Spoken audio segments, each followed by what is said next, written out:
Good evening. I'm the Fit Lawyer ATL, and we are live. How y'all doing? Come on in the room. It's been a while. Thank you for joining. 2True007 was the first in the chat tonight. Thank you, sis. Jersey Girl Trey says, Fit, stay gone, right? Yes, I do. Just getting back from vacation. So that's the tan. Yeah, and the vacation braids, you know how we do. So yes, I am so excited to be here. Man, this was like the most uneventful divorce I've ever seen. Right? Because if y'all remember, top of the year, I think it was December, went live, the divorce filing. Todd filed his answer. He asked for full custody. Kandi went back and revised and asked for full custody after she did it at first. And then it was about the prenup. We were waiting on this prenup argument for them to fight it out because, right, we all watched the show.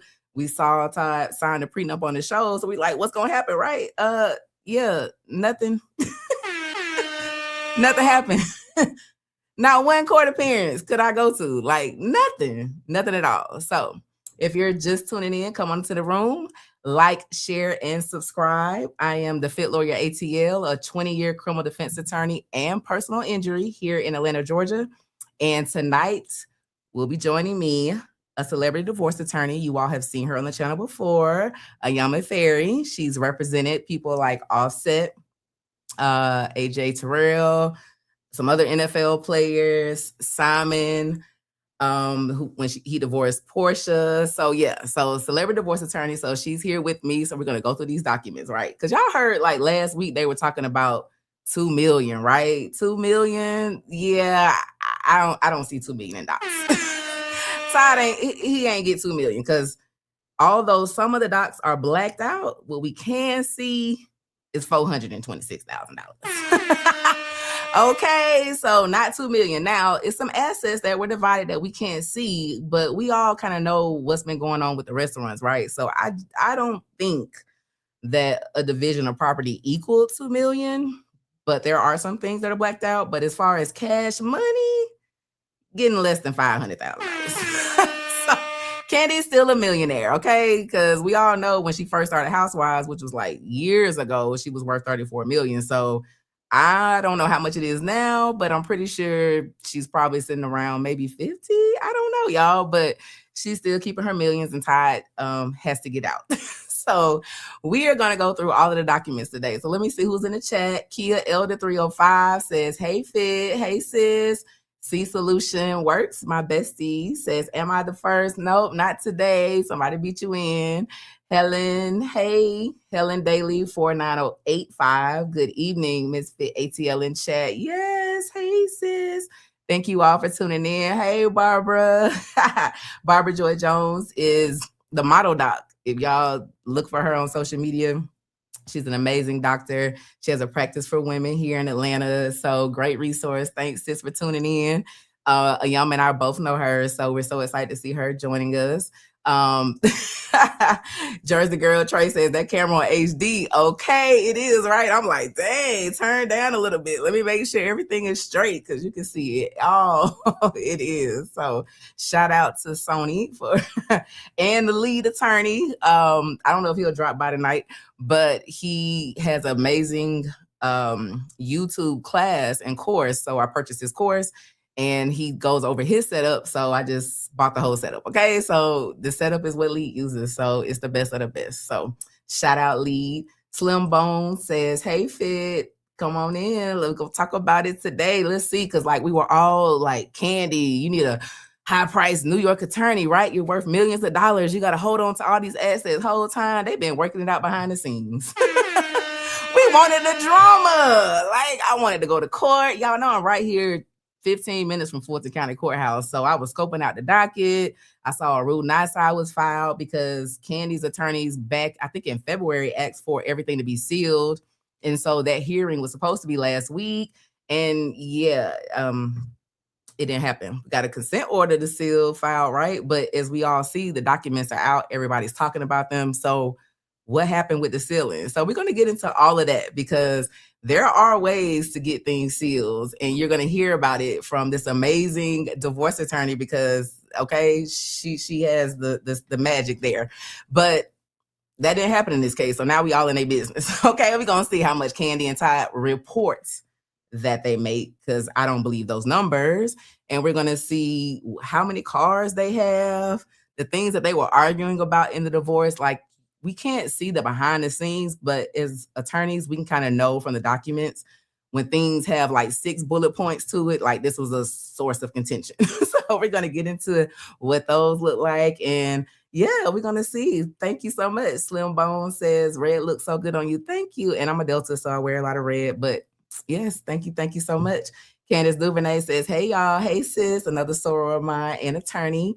All right, so without further ado, I am going to bring attorney Farrey to the screen, and we're gonna start getting into these docs. All right. Hey sis. Shout out. You are live. We see you. We see you. You see me?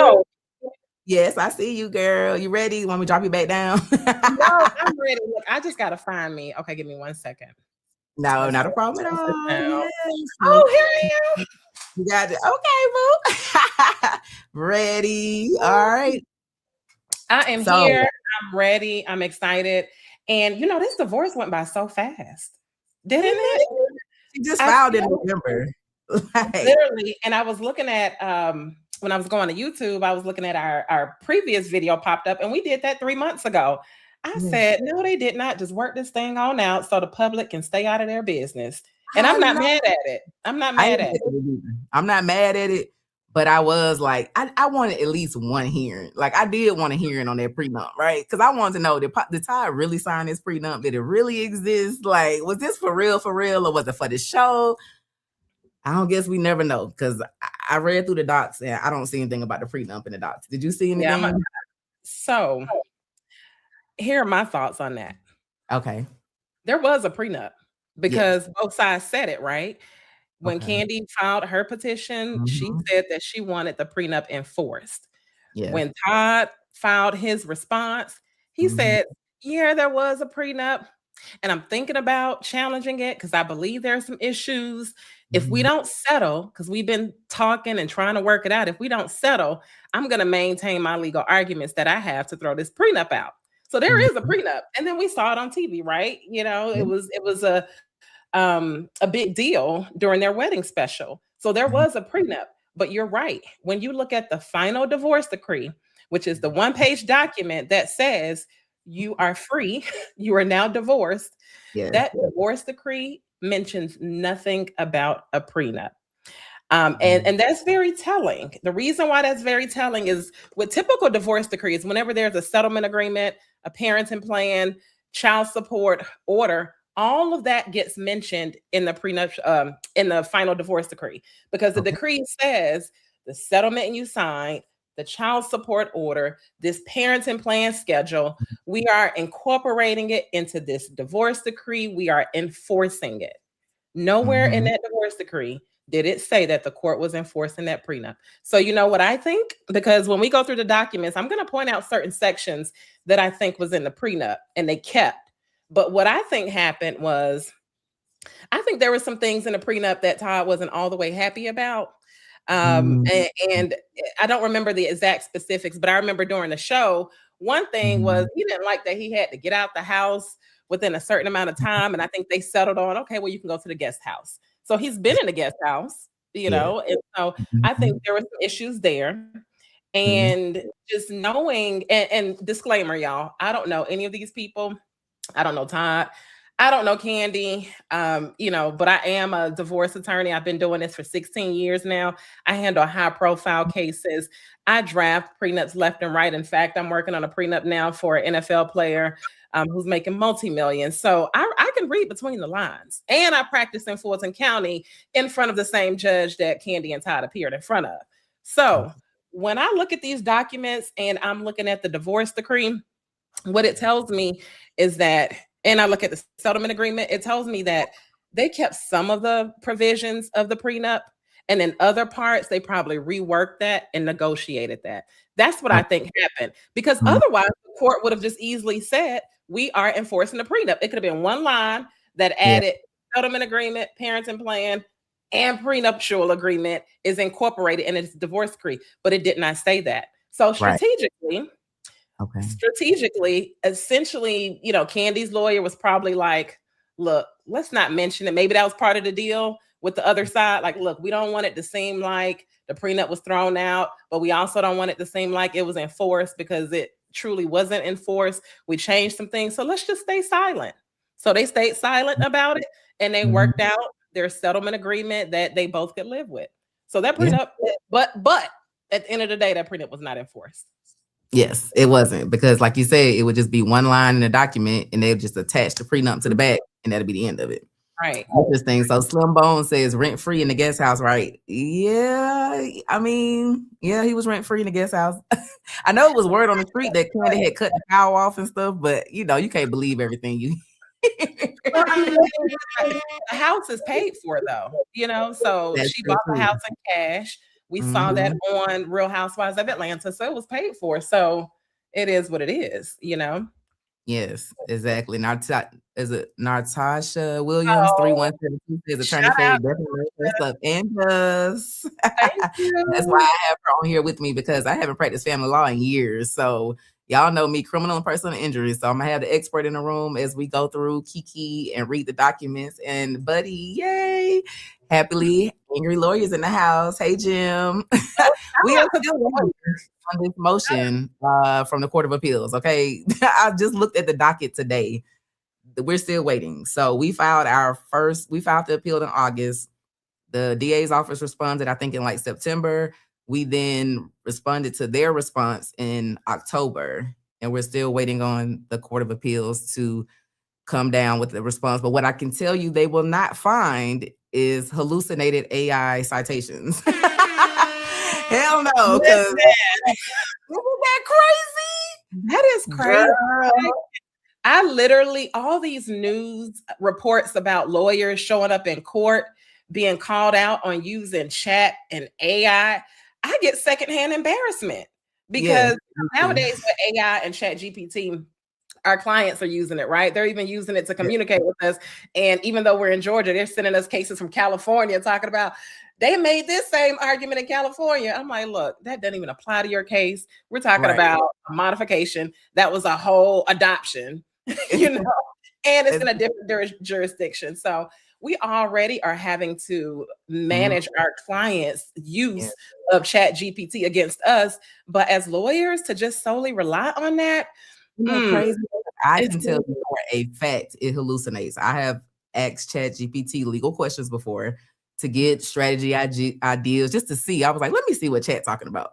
And it gave me back strategy with about 3 cases. And one of the cases was like Stuckey's Car Wash versus something. So it didn't even sound like a real case, right? So I went straight to Westlaw.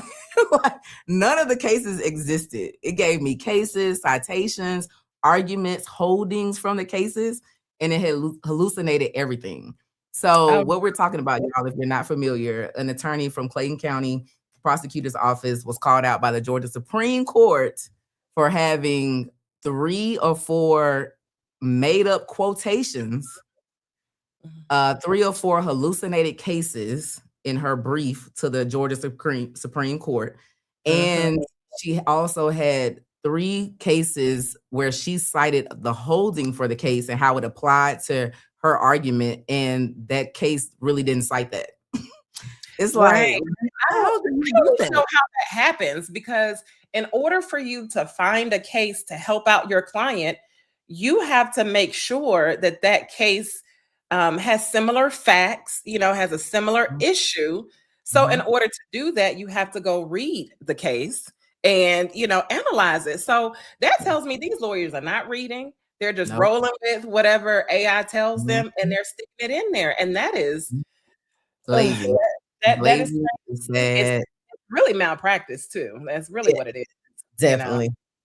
And then, but a judge signed the order that had these AI citations. So it's like nobody's reading anything. Everybody's just getting things and just signing it and passing along. And this was a murder case in Clayton County. Like, this is a very serious case, a serious Right. Yeah, I was bored. So if y'all don't know what we're talking about, just Google AI hallucinations, Clayton County to come up. But anyway, Slim Bone says Chat GPT gave her the business. Yeah, like a lot of people are doing that. Chat AI is designed to never say no, never say I don't know. So it doesn't want to let you down. So it makes arguments. I actually have been trying out some different AI platforms for my PI business to see if they can help us write demands faster. So we were trying out one. I won't say the name, but my mom, who was my paralegal, had already prepared the demand. So we were comparing the two documents. And so the AI demand cited something that my mom didn't recall in the medical records. So she asked the program, where did you get that from? It said, I made it up because it was a stronger argument. I don't have a citation that it came from. Like it what said I made it up. Yeah, it just said it's not in any of the resources, but it supported the argument and it made the argument stronger. It's like, no, what? Yeah. No, so that lawyers, but you know what, judges? I'm sorry. You know what judges have started doing? Now, certain judges actually have orders. They have what we call a standing order, meaning in this case, every single case that is assigned to that judge, you have to comply with this standing order. And in that standing order, they now have that you must give a disclaimer to the court if you're using some sort of artificial intelligence to draft motions or to submit arguments. And then you have to confirm that the arguments you're submitting and the cases and statutes you're submitting truly do exist. So there are judges that are doing that now. And they were doing it more so for pro se litigants because they started seeing an increase in pro se litigants using AI to file their documents. But now it's applying to everybody, lawyers to anybody involved in the case. Judges are saying, look, you need to let me know whether you use AI, and it's okay if you did, just further confirm that the information you're giving me does exist, basically. So, but that's the world we live in now. Yeah.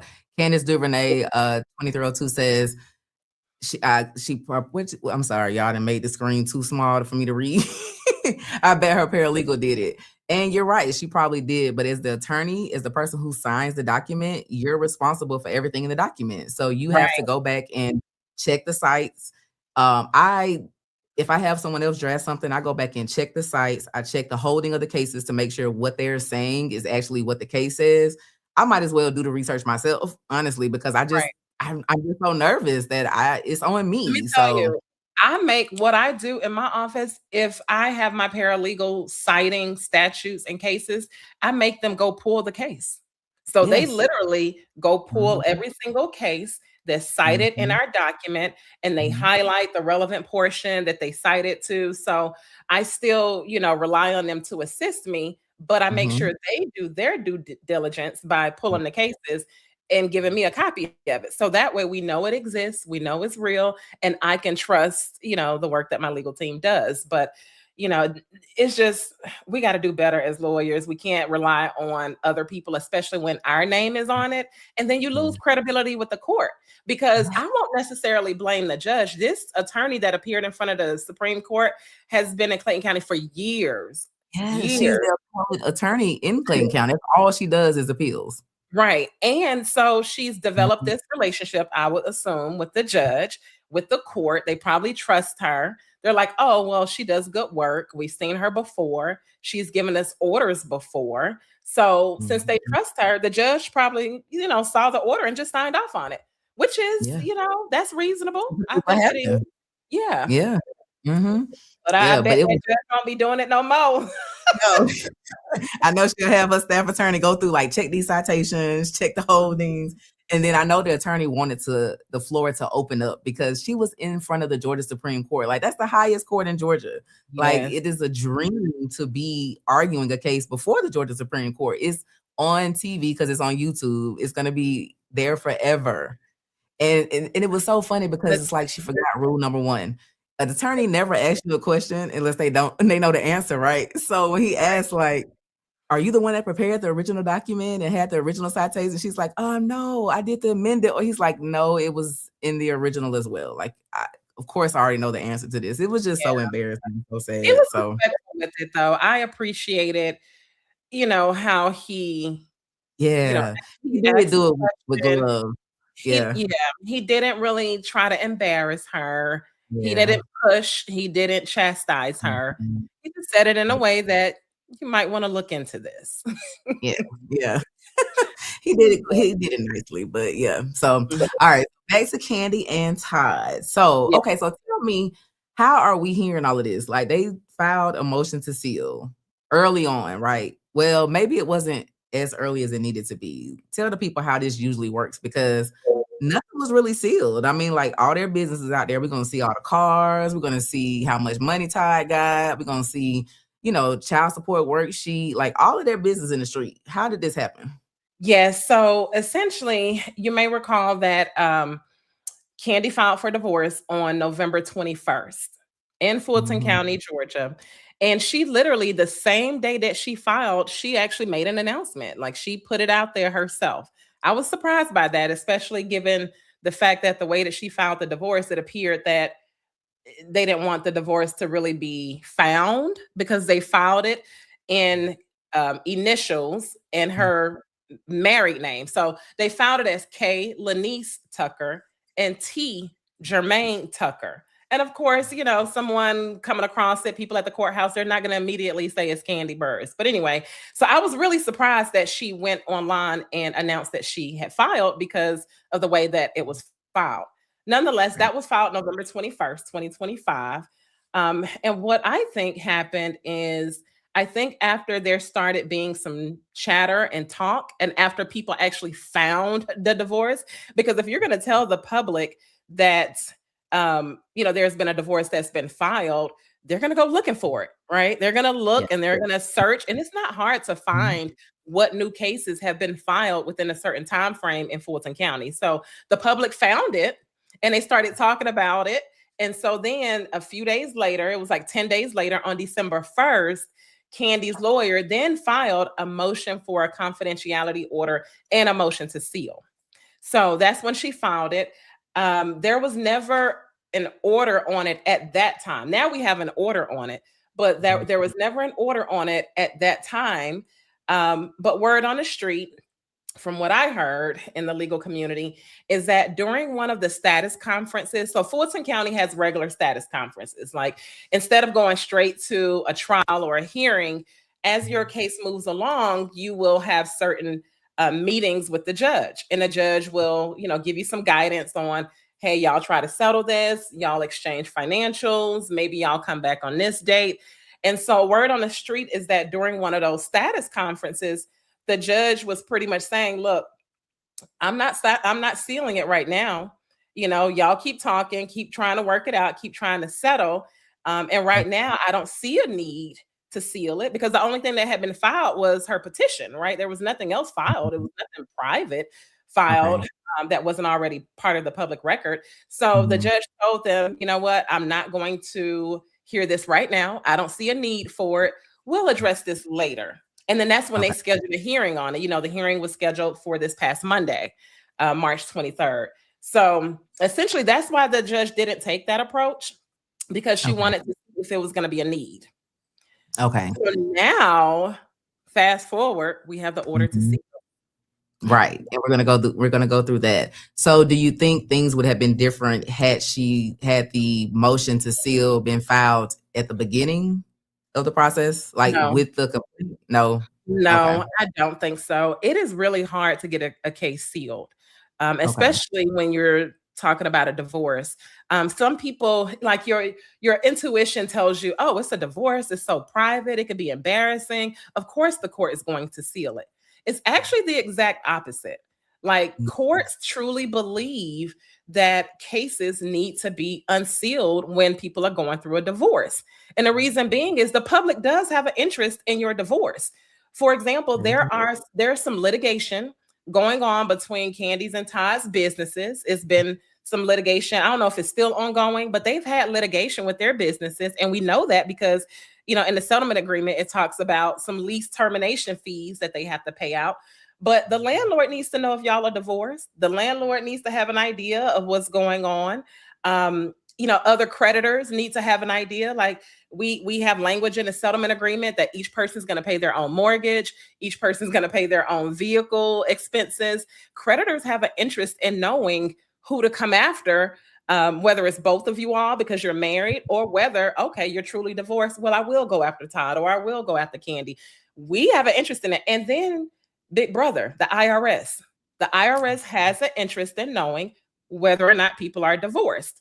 And then, of course, your future suitor. If you have somebody that you're wanting to date, somebody that you're considering marrying, they need to know that you're divorced. They need to see the papers. It doesn't need to be under seal.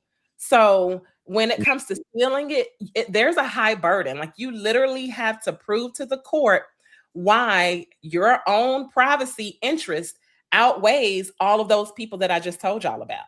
Like, why are you so important? What's going on with your situation that we need to seal everything from all of these people that I just told you about? And so it's very difficult to do. And you have to have a court hearing. Even if both sides agree to it, the judge still has to hold court so everybody can be heard and make their arguments and then decide at that time. Okay. So shout out. We got a super chat from 229 Chevy Boy. Thank you. Sends a $20 super chat, says Kandi should have hired attorney Farrey. If you want your case done right, call Anene, Farrey and Associates. Okay, for the plug. I love it. Chevy Boy. Thank you. Like, it's a divorce that, I really want to talk about, but I can't talk about.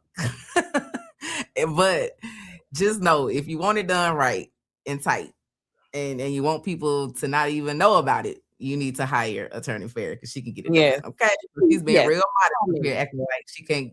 Stuff is hard to get sealed because she can make it happen. So definitely. All right. Okay, so let's pull up the order to seal here because we have an order and we got some blacked out stuff on this document. So the judge said something, but she didn't seal everything. So let's go through that order so we can see what she sealed. Okay. A minute. Girl, wait a minute now. Oh, here we go. So many documents. All right. So let me blow this up really big so y'all can see it with me. All right. There we go. All right. So this is the order to seal, and this was granted yesterday. So like these final docs came down yesterday. You see the timestamp is 1:11 p.m. But they didn't, I don't know when they actually hit the docket. It was probably close to like 3 something or 5. I saw them last night, but I was knee deep in work, y'all. So I couldn't jump on, but we did chat about them last night because we were surprised that everything was out here. I actually thought it was an error. So I was like, let me grab these documents before somebody wake up and realize they did something wrong. I was like, there's no way all Kandi business out here in these streets. But let's go through this document. So this order to seal was issued, and the judge in this case is Judge Alice Benton. She's been on the bench. How long would you say? Like a few years now?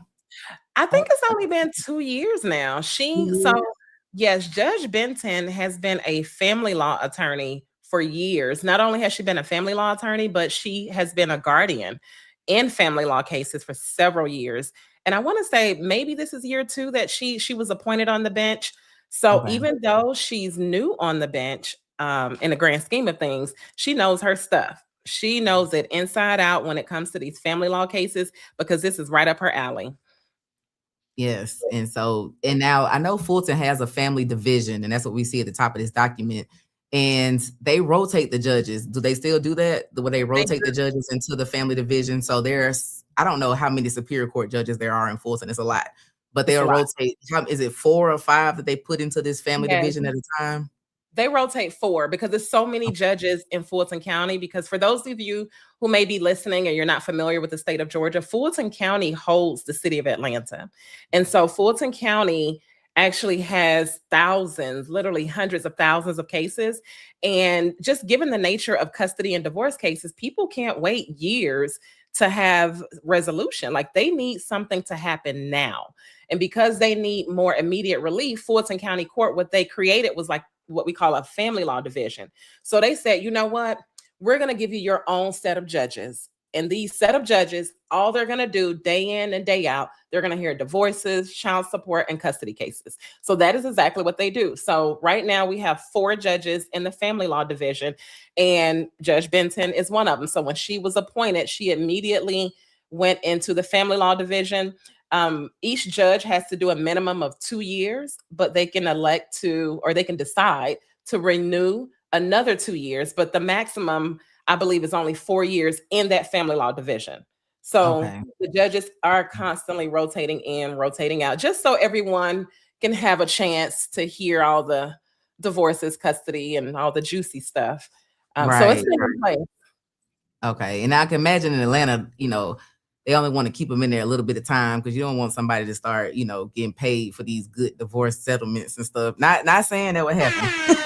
Not saying that would happen, but you know, if we rotate you out, then you know, because I mean, there was some stuff back in the day. I know they were saying like Usher might have donated to the judge who heard his divorces campaign, and maybe that's why he got such a good settlement when he, you know, so every time if you're changing out every 4 years, and I guess they kind of make sure that kind of stuff, you know, right, and does like that, I guess, you know. Okay, so back to the order to seal. All right, so it says the above style case came before the court for a hearing on petitioner's motion for a confidentiality order. Sorry, told that order. Confidentiality order and motion to seal March 23rd, 2026. Petitioner Kaylenise Tucker appeared represented by Adama McKinnon of Adama McKinnon Attorney at Law PC, and respondent T. Jermaine Tucker appeared represented by Randall Kessler. And this is Asha Hayward James of Kessler and Salamiani. Yeah. That's how I pronounce it. Yeah, LLC. All right, so the consent order. So consent order means that both sides agreed to what they're asking for in the order. So a consent order was submitted by the parties, and this is the order that the judge granted.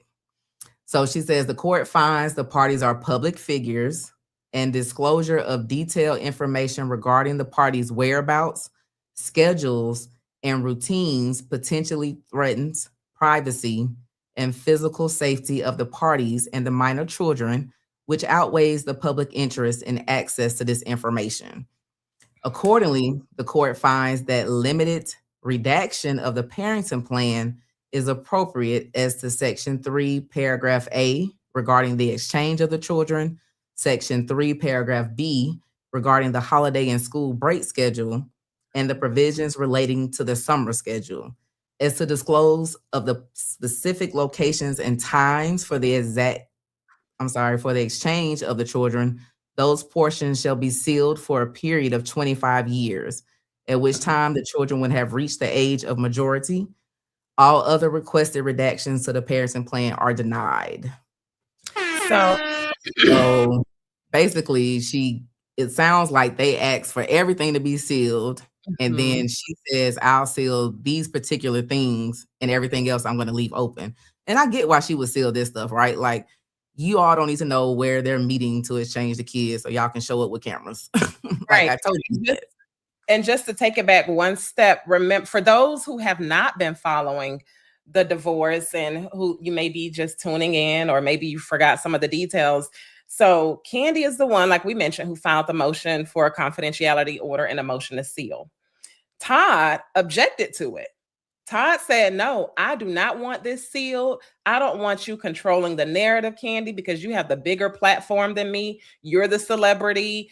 I want things to be open and transparent. So he did not agree to the sealing. He did not agree to the confidentiality.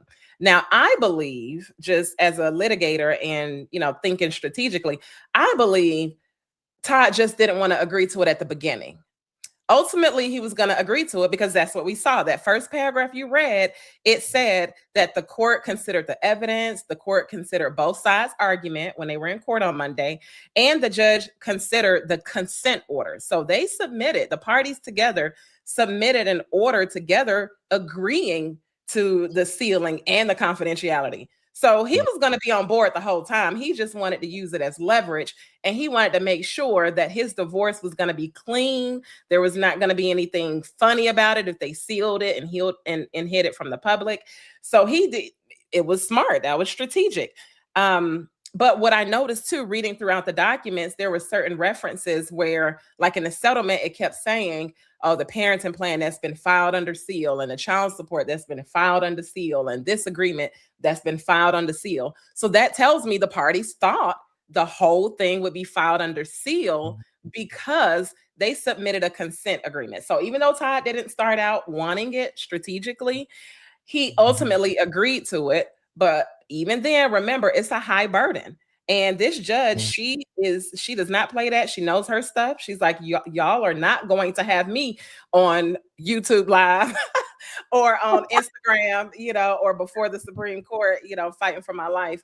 And what she did, I think, was fair. She said, you know what? I'm going to deny it in part and grant it in part. So yes, the part that she granted was the parenting plan that says the whereabouts. So if you've ever had a parenting plan, you've ever had a custody case, you know that in your parenting plan is basically one big schedule for the whole year. It says where y'all are going to meet, what time, what days, what holidays, how long Todd is going to have the children, how long Kandi's going to have the children. So for example, if they agreed that they're going to meet at the Quick Trip off of Cascade Road every Friday at 6 p.m., the judge is like, I understand why you would be concerned, because if you have some stalkers or some crazies or TMZ or the Shade Room, they can just post up at the Quick Trip at 6 p.m. and snap a photo, so or somebody with, ill will can show up and do something else, or if they say, look, okay, for the summer, Todd, you're going to have them all June. And then Kandi, you'll have the children the entire July.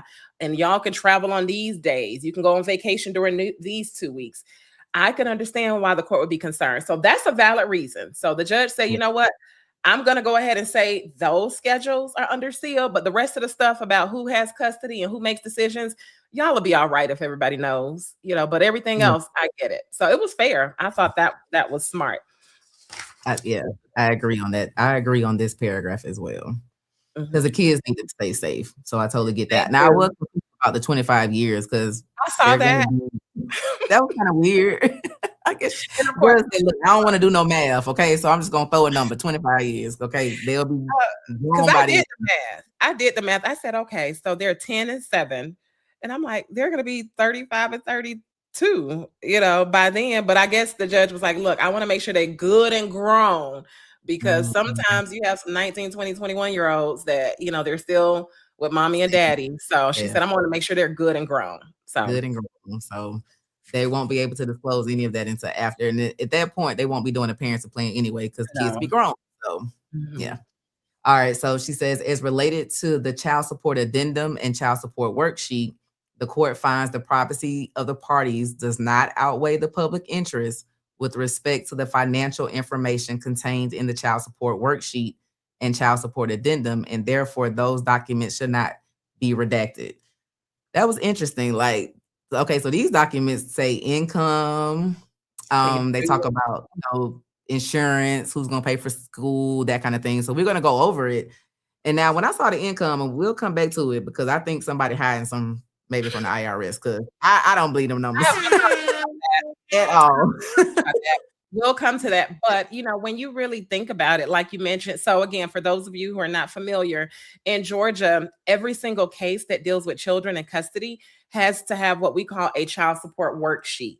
So it is literally an online calculator. We log in online to this software. We put in the party's income. We put in the expenses for the children. We put in the children, the number of children, and then we hit enter and it spits out a number. And it says, this is how much the state of Georgia believes it takes to take care of these children. And this is who is going to pay it based on who has custody. So I believe that the reason, if you think about it, the main thing that the child support worksheet reveals and the child support order is the party's income. So remember the public that has an interest in knowing income, the IRS has an interest, the future suitors have an interest. Let me tell you, I've had cases where I was dealing with child support, I was dealing with custody, and if I know that the other side has another baby mama or a baby daddy and they had it in that county, guess what I'm going to do? I'm like, let me go see what you told Gwinnett about your income. Let me go see how much you told Gwinnett you made 2 years ago. Or let me go see what type of custody arrangement you have over there in Gwinnett. And then I pulled the documents from Gwinnett, and the documents say they got supervised visitation because they're violent and they make $30,000 a month. And then here we are in Fulton County, you trying to tell the judge that you only make $10,000 a month and that you are an angel. No, here are these documents, judge. Here's this child support worksheet about his other children. This is real, it's not under seal, and judges have an interest in knowing that, and other parties. And vice versa, the same way it could work to your benefit. If you are somebody who's paying child support, Georgia law gives you the right to claim a credit for what you're paying, right? So you don't want that under seal. Or if you want to prove to the court that you really only make $10,000 a month, judge, here is the proof. Another judge, your colleague in Gwinnett, already heard the evidence, already made a decision and made a determination that I really only make $10,000 a month. So I can understand when you think through it like that. I can understand why the judge would say, no, we're not sealing this because, if you have some future baby mamas, Todd, or, if you owe somebody some money, Kandi, they need to know, and future judges need to know. And if they come back for a modification, let's say that, things change, their financial circumstances change, or their situation change, and somebody wants full custody now and they don't want to do 50-50, we need to be able to see the documents. But if the court was to seal it, guess who can't see it? Nobody, not even the court. The judge can't see it, the clerk can't see it, the attorney can't see it, the parties, no one can see it unless there's a new order that's filed to say, look, unseal it. So sealing documents is really a big deal, and it can really cause practical issues. So I get it. I understand why the judge didn't, seal the child support worksheet. We need to know what everybody makes and what everybody's paying. Well, in this case, what they say they're making, right? And we're going to get to this document. So Helen Daily 4985 says the crazy part is they were happy at T.I.'s party on July 15th. In July 16th, she said, I want a divorce, and it wasn't planned or discussed. What happened? Well, we don't know, but she's having a show on April 27th in Atlanta, and I got tickets. So I'm going to be there. She said, I did, I do, I'm done, and I'm telling it all on this stage. So word on the street was, something happened that caused her to say, you know what, I can't do this anymore. And that was around July. And I really believe that they tried to work things out. That's what we've heard, right? I think it's a statement in one of the documents that says they had several mediations. So they tried to resolve this because, look, if they were able to come to an agreement on all terms prior to Kandi filing, then they could have filed this and it could have been an uncontested divorce. They could have filed a settlement agreement. Everything could have been filed, all finalized at one time, and then it would have been done in 31 days when the judge signed off. Right. But I think they probably tried to work it out for so long, and Kandi's like, look, I want this done. We got a sticking point. I don't know if it was these tickets we're gonna see they was arguing about or not, but we got some sticking points. Right. So I'm gonna go ahead and file, and then we can just work, because that way, once it's in the court system, we can't keep delaying. You can't keep wanting to talk about it. You can't keep wanting to mediate. We gotta we're gonna be on the timetable. So I think that is the reason we got that. And to address what that listener or watcher was saying, that viewer, essentially Kandi gave an interview and she said that, even though things were falling apart in her marriage, she still had to show up every single day with a smile on her face. She said, I just had to show up. I had to smile. I had to pretend that I was happy. And so, yes. And then, they're doing it for the children too, but she admitted that. She was like, so I'm not surprised that the day before they went to a T.I.'s party or the party that she appeared happy. She said she had to do it. And listen, she's just human. Let's think about it. How many times have we had to show up and put a smile on our face when our day has gone to shit? Like how many times have we had to do that? Or how many times have we maybe argued with our spouse or our boyfriend and girlfriend, and then you don't want to be bothered, but you still got to show up, as a united front and, put on a front to the world that you're okay, because you're wanting to get through it. So even though she, was smiling and they go out together, one is they're just being human, but two, she made it very clear. And I think they made it very clear. They want to show a united front for the children. Yeah. And I think she even said their spring break. I think they're still going on spring break together this year. I can't remember who said it, whether it was her or Todd, but somebody said they were going on spring break together because they're doing it for the children. You know, everything happens so fast, technically. And for the children, they need to ease them into their new normal. So it makes sense, you know, and I kudos to them for putting the children first. Yes, because that's what it's all about. And that's what the court does as well. They put it's always about what's in the child's best interest. And that's why I believe the agreement blocks things out for the kids, but not necessarily things that the parents wanted. So I definitely see that. And like you say, kudos to them, because this could have gotten ugly, right? They could have been in court fighting over the prenup, fighting over this, fighting over custody. And the kids one day are going to see that because everything is online. Yeah. All right. So Section 3 says that the court finds a limited redaction of the settlement agreement is appropriate as to paragraph 10, A, B, C, and E, solely with respect to the listed addresses, which I found funny because everybody know where Kandi lives. So I'm not sure why we're deleting addresses, but for whatever reason, she kept that private, as disclosure of such information presents security concerns that outweigh the public interest. And those portions shall be sealed for a period of 25 years. The court also finds that paragraph 11 and 13A shall be redacted in its entirety to prevent disclosure of sensitive information regarding the operation of business interests, and that the harm resulting from public disclosure of such proprietary and financial information outweighs the public interest. The limitation of access to paragraph 11 and 13A shall remain in effect for 99 years or until further order of the court. And that's signed by Judge Alice Benton. So that is why we have access to everything with some blackout parts. So without further ado, we're going to get to this document. So where should we start? Like, what's the juiciest? What do we need to get to? The settlement agreement. Yes, because the settlement agreement references the parenting plan and child support. So we can get all the details from that. Okay, and I just realized I didn't even come back up to the screen with the document. So here we are. So the final settlement agreement. This is the document that outlines everything, y'all. 17 pages. So this is we're gonna get into when Todd got to get out, how much Kandi got to pay him, child support amount, like all of that stuff is in this document.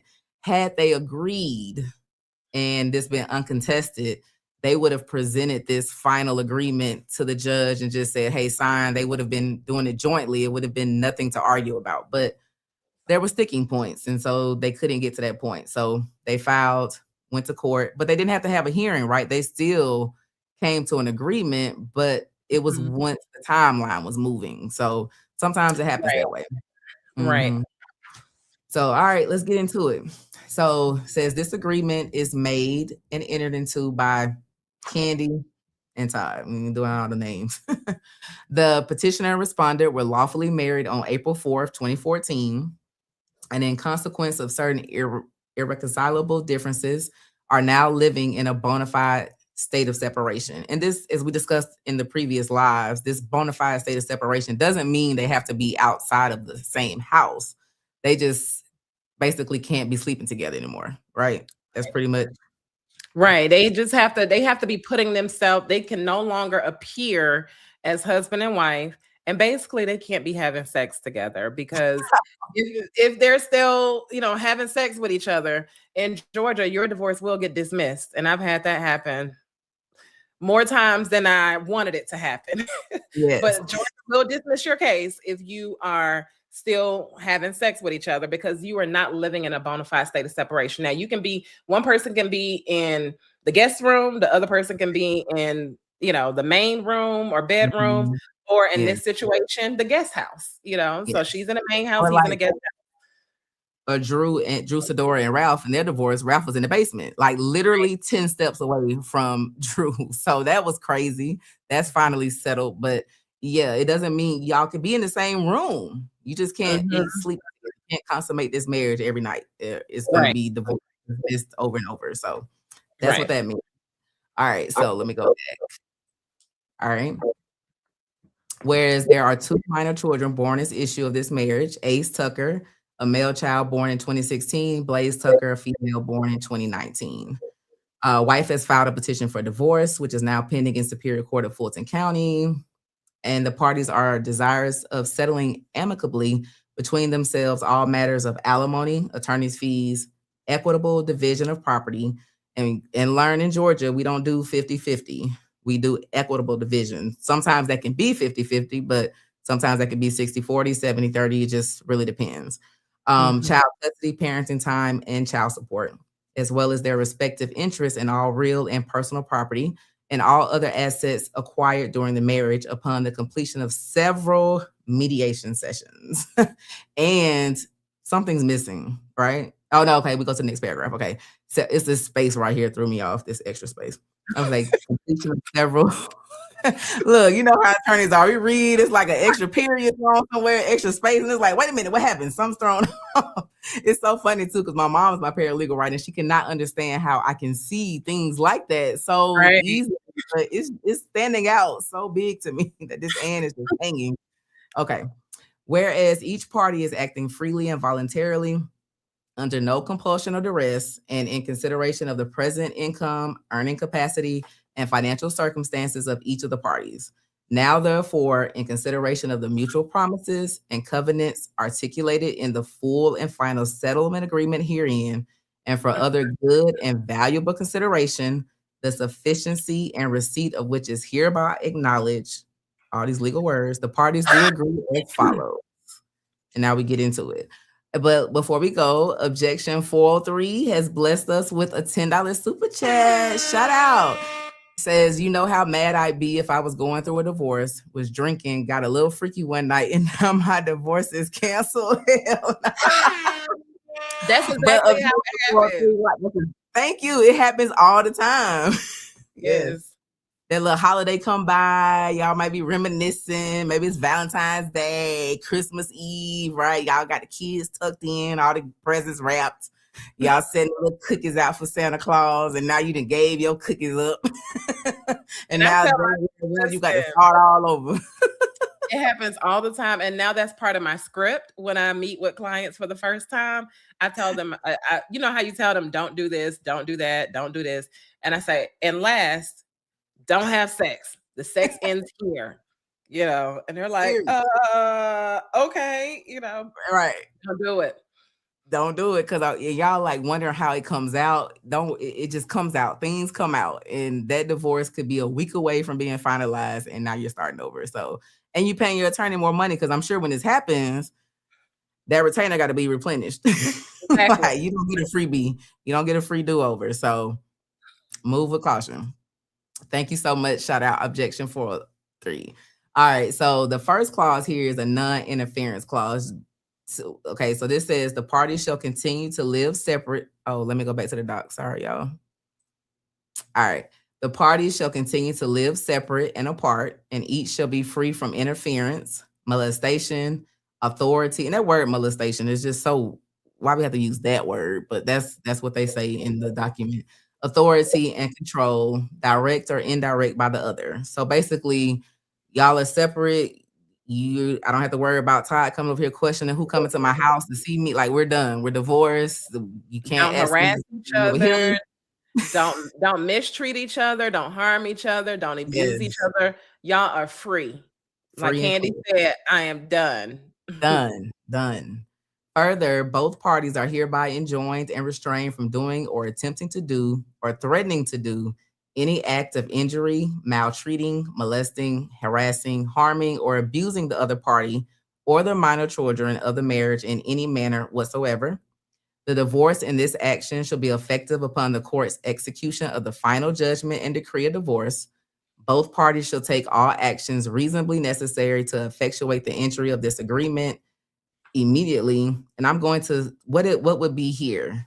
That's blacked out? Is this like an address or?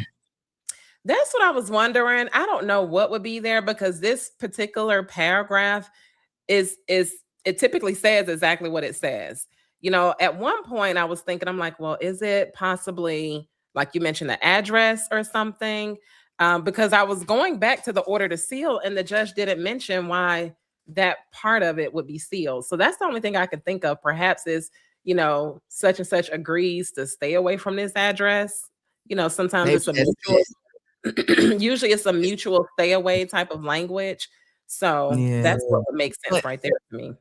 And to the public, that could read like, oh, something happened, right? So maybe that's why they blacked it out, because it doesn't mean something happened. It's just saying, look, you're gonna stay in this house and you gotta go. And maybe that is what it says, because I know Todd, and we'll see it later, had so many days to get out. So maybe that is what that last little sentence is, but we can't see that. All right, so some of this stuff we're gonna skip, y'all, because the heading kind of tells it all. Change of residence. If they move, in the event that either party moves, they should notify the other party at least 30 days in advance of the intent to change your address. And this is, I mean, they have minor kids, right? I don't know necessarily that this would be important if they didn't have kids, but because they have kids, you want to know where your kids are living when they're visiting the other parent and stuff like that. So it's important to what it is.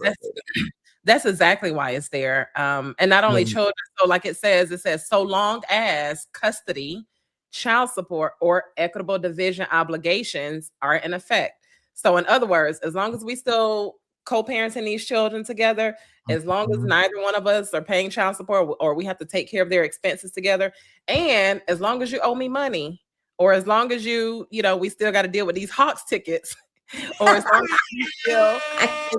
we still, have to deal with these debts together, I need to know where you go to, because one, I need to know where I need to have you serve with these papers if I need to hold you in contempt because you are not doing what you're supposed to do under this court order. So I need to know where to file, what county to file in. That's why I need your address. I need to know how to serve you and where you're living. And then when it comes to the children, I need to know where to pick my children up from, so, and then, one of the other really important things is we have to remember, I know we're going to talk about it, but we have to remember that Todd and Kandi both have equal parenting time, 50-50 parenting time. Now, we don't know what that schedule looks like. We don't know if it's 1 week with Todd, 1 week with Kandi, or a month with Todd, a month with Kandi, or, Monday, Tuesday with Kandi, Wednesday, Thursday with Todd, and alternating the weekends. However they have it split up, or it could be 2 weeks on, 2 weeks off, like 2 weeks with Todd, 2 weeks with Kandi. However they have it split up, it is so important that they remain in a living situation that makes it feasible for them to still have equal parenting time, right? Like if they are both in Fulton County is huge. Like you don't want somebody to be down in Union City or off of Cascade, and then the other person to be like in Alpharetta, closer to Forsyth, because that is a commute. So if you're planning on moving, and then Todd has to leave within 15 days. So I think he's, he probably already told her where he's moving to or whatever the case may be. But I need to know where you're moving, because we need to make sure this 50-50 is still going to work. So it's so many reasons that this is in here. But yes, the main reason is because they have children they have to raise together. Yes. Now the next one, I was surprised to, I don't know if people were surprised to see it or not, but paragraph 3 is an alimony waiver. Neither party shall pay any alimony to the other. Or are you surprised to see this? Because we know Kandi clearly out-earns Todd. I'm not surprised. I'm not surprised. In fact, I think the provisions that we've read so far were probably the same provisions that were in that prenup that has not been enforced. Like I said, for those that are just joining or listening, I do believe that they just used or took some provisions of the prenup and put it in here. And I think this alimony waiver one was one of them. And it's a very common provision to put in a prenuptial agreement. You don't often see people voluntarily agreeing to pay alimony. And so, no, I'm not surprised at all. And they not only did they say we're not going to pay alimony right now, they also said, don't even come back to the court in the future and think you're going to file a modification to ask for alimony, because you can, when people get paid alimony, or even if they don't, they can come back and file a modification and try to claim that they can, oh, I want to increase it, or the other person may want to decrease it, or whatever the case may be. So in this paragraph, they said, not only are neither one of us paying alimony, don't come back ever to ask for any alimony. Yeah, it's a wrap. So that's it, y'all. No alimony ever in this case. All right, so medical insurance for the parties. Let's see. Upon entry of the final judgment, petitioner shall be solely responsible for paying her own medical insurance coverage, bills, uncovered medical expenses, and her own premiums, and so shall Todd. So they got to pay their own medical bills once the divorce is final. Right. Because I don't know if you all know, but like insurance companies, you can't just remove your or keep your spouse on. Like once a divorce is final, whatever it says, you got to come off. Like you can't just keep somebody on if they're not fitting under that familial relationship for the insurance purposes. So that's important for that to be in these documents. All right, custody and parenting plan. This is what outlines who has legal custody, physical custody of the kids. So it says the parties shall share joint physical and joint legal custody of the minor children, with Ms. Tucker, petitioner, having final decision-making authority over non-emergency medical and educational matters, and Todd having final decision-making authority over extracurricular activities and religion. And it's so funny because like that's usually what we end up seeing, right? We see a lot of times mom has final say over healthcare and education, dad, you can get the fun stuff, right? Or maybe it's like a custodial parent. I see a lot of times will get that decision making because if the kids stay in my district or with me, then of course I got to enroll them in school. I'm probably going to be the person that takes them to their doctor's appointments. But in this case, they got 50-50. So do you think that play, like, what's your opinion on that? Okay, so physical custody is who the children live with, right? So in this situation, they're saying they're going to live with us equally. And then legal custody in Georgia, that deals with decision making for the children. And it's 4 main areas. It's the education, non-emergency medical, extracurricular, and religious upbringing. And so with those 4 main areas, essentially what this agreement says is, you know what, we're going to try to make the decisions together. We're going to have joint decision making. We're going to try to make it together. But the law says, okay, I get it. Y'all are going to try to reach an agreement. But if you don't reach an agreement on whether they're going to be in private school, public school, what school they're going to go to, whether they're going to get the COVID shot, whether they're going to get braces, which doctor they're going to see, are they going to be in sports, ballet, are they going to travel when it comes to school? Are they going to be in this gifted program? Are they going to be Buddhists, Christians, Muslims, atheists? So if y'all don't agree, the law says somebody has to be the tiebreaker. And so what I usually see is a lot of times, yes, it's usually the custodial parent that ends up getting the bigger, what people consider to be the more important decisions, like the education and medical. But also in this situation, we got to remember Todd was not playing about having equal time with those children. Like he made it very clear, even before they filed for a divorce. We all know Todd was very involved and active in these children's lives. Like he is a father who parents. And so what I often see when people say they want equal parenting time, they feel like it's not fair for one person to have the decision-making authority on all 4 areas. They usually say, look, you can't hog all the decision making if we don't agree. Let's split it. You take 2 and I take 2. And so that's the 2 they landed on. It makes sense to me. Todd's always doing activities with the children. We see it on his Instagram and his social media. And it seems like he enjoys that. Religious upbringing, I don't know if there was a dispute there. They probably have the same faith. She probably just let him have it because, again, they wanted it to be fair. You take 2, I take 2. And then as, when we get to the child support, we'll see why Kandi ended up with the education. And then when it comes to the medical decisions, maybe he didn't want to fight about that. He's probably like, yeah, let mom have that. So that's what I usually see when it's a 50-50 equal parenting time. They usually split those 4 areas down the middle. You take 2, I take 2. Okay. And so that is this paragraph. And then, okay, so now the second paragraph of that says the party shall exercise parenting time in accordance with a plan that conveys equal parenting time for both parents. The specifics are incorporated into the settlement agreement. Now, so let's say we can't see the plan, right? Because that part has been redacted due to protection of the kids. But let's say we could see it, right? And it said 1 week on, 1 week off. Do they have to stick by that 1 week on, 1 week off, or can they do whatever they want to do amongst themselves? Like, who monitors this plan? Do they have to be held to the plan, or can they do their own thing? Like, how does that work? No, they don't have to follow it. And in fact, the language in the parenting plan, that's a separate, the one that you mentioned has the schedules blocked out. It made it very clear that the intent of the parenting plan is for the parties to have liberal access to the children. So it gave that disclaimer. It also gave the disclaimer that If the parties cannot agree on the parenting time, then this schedule will go into place. So literally, Kandi and Todd can take that parenting plan schedule and just tear it up and toss it and never look at it again. And they can do what works for them. And oftentimes, when it comes to celebrities and public figures, artists, they have crazy schedules. I mean, we heard about Kandi's schedule where she was in New York doing her play for 3 months, which was amazing, by the way. I went to it. It was great.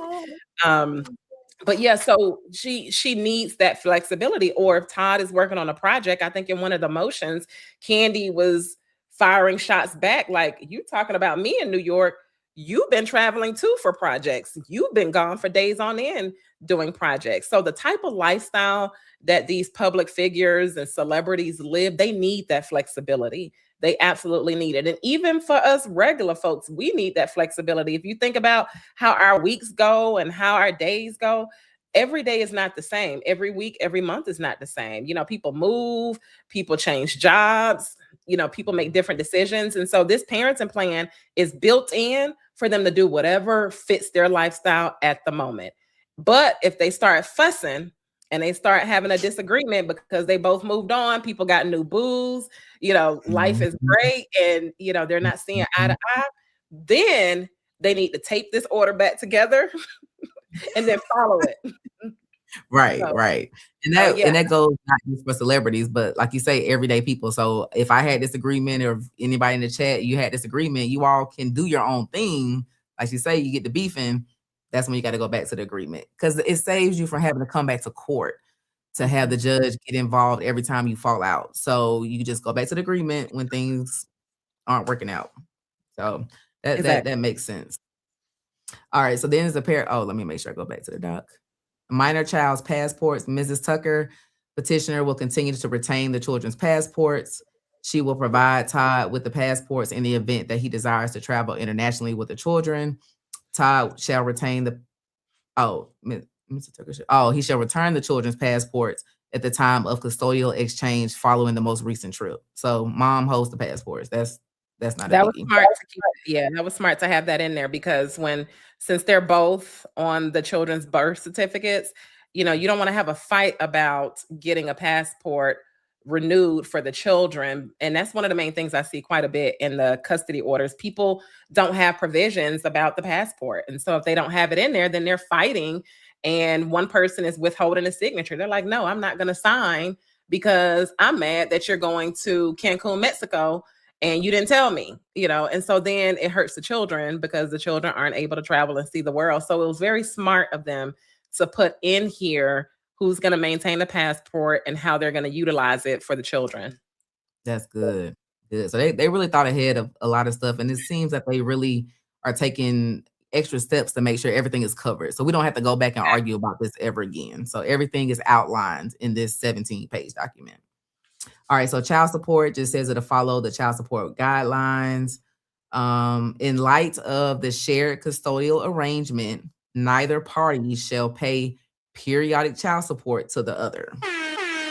So no child support. So all of that we were hearing, the $2 million, Todd got the kids, he getting child support. That's not the case. So they're basically just going to be responsible for the kids when they're in their custody. So if mom has them this week, she's buying the McDonald's, she's buying the dinners. If they need something, she buys it. If Todd has them the next week, then he'll do that. And do we normally see that when it's a 50-50 joint physical custody split? Is like that the norm? Yes and no. So it depends on their income. So are we going to talk about their income now, or you want to talk about it like you want to hop over? I'm trying to we're gonna jump to this little income. Let's jump to this document. Yeah, let's jump, since we're talking about child support. And when I saw it, I was like, impossible, because it's just impossible.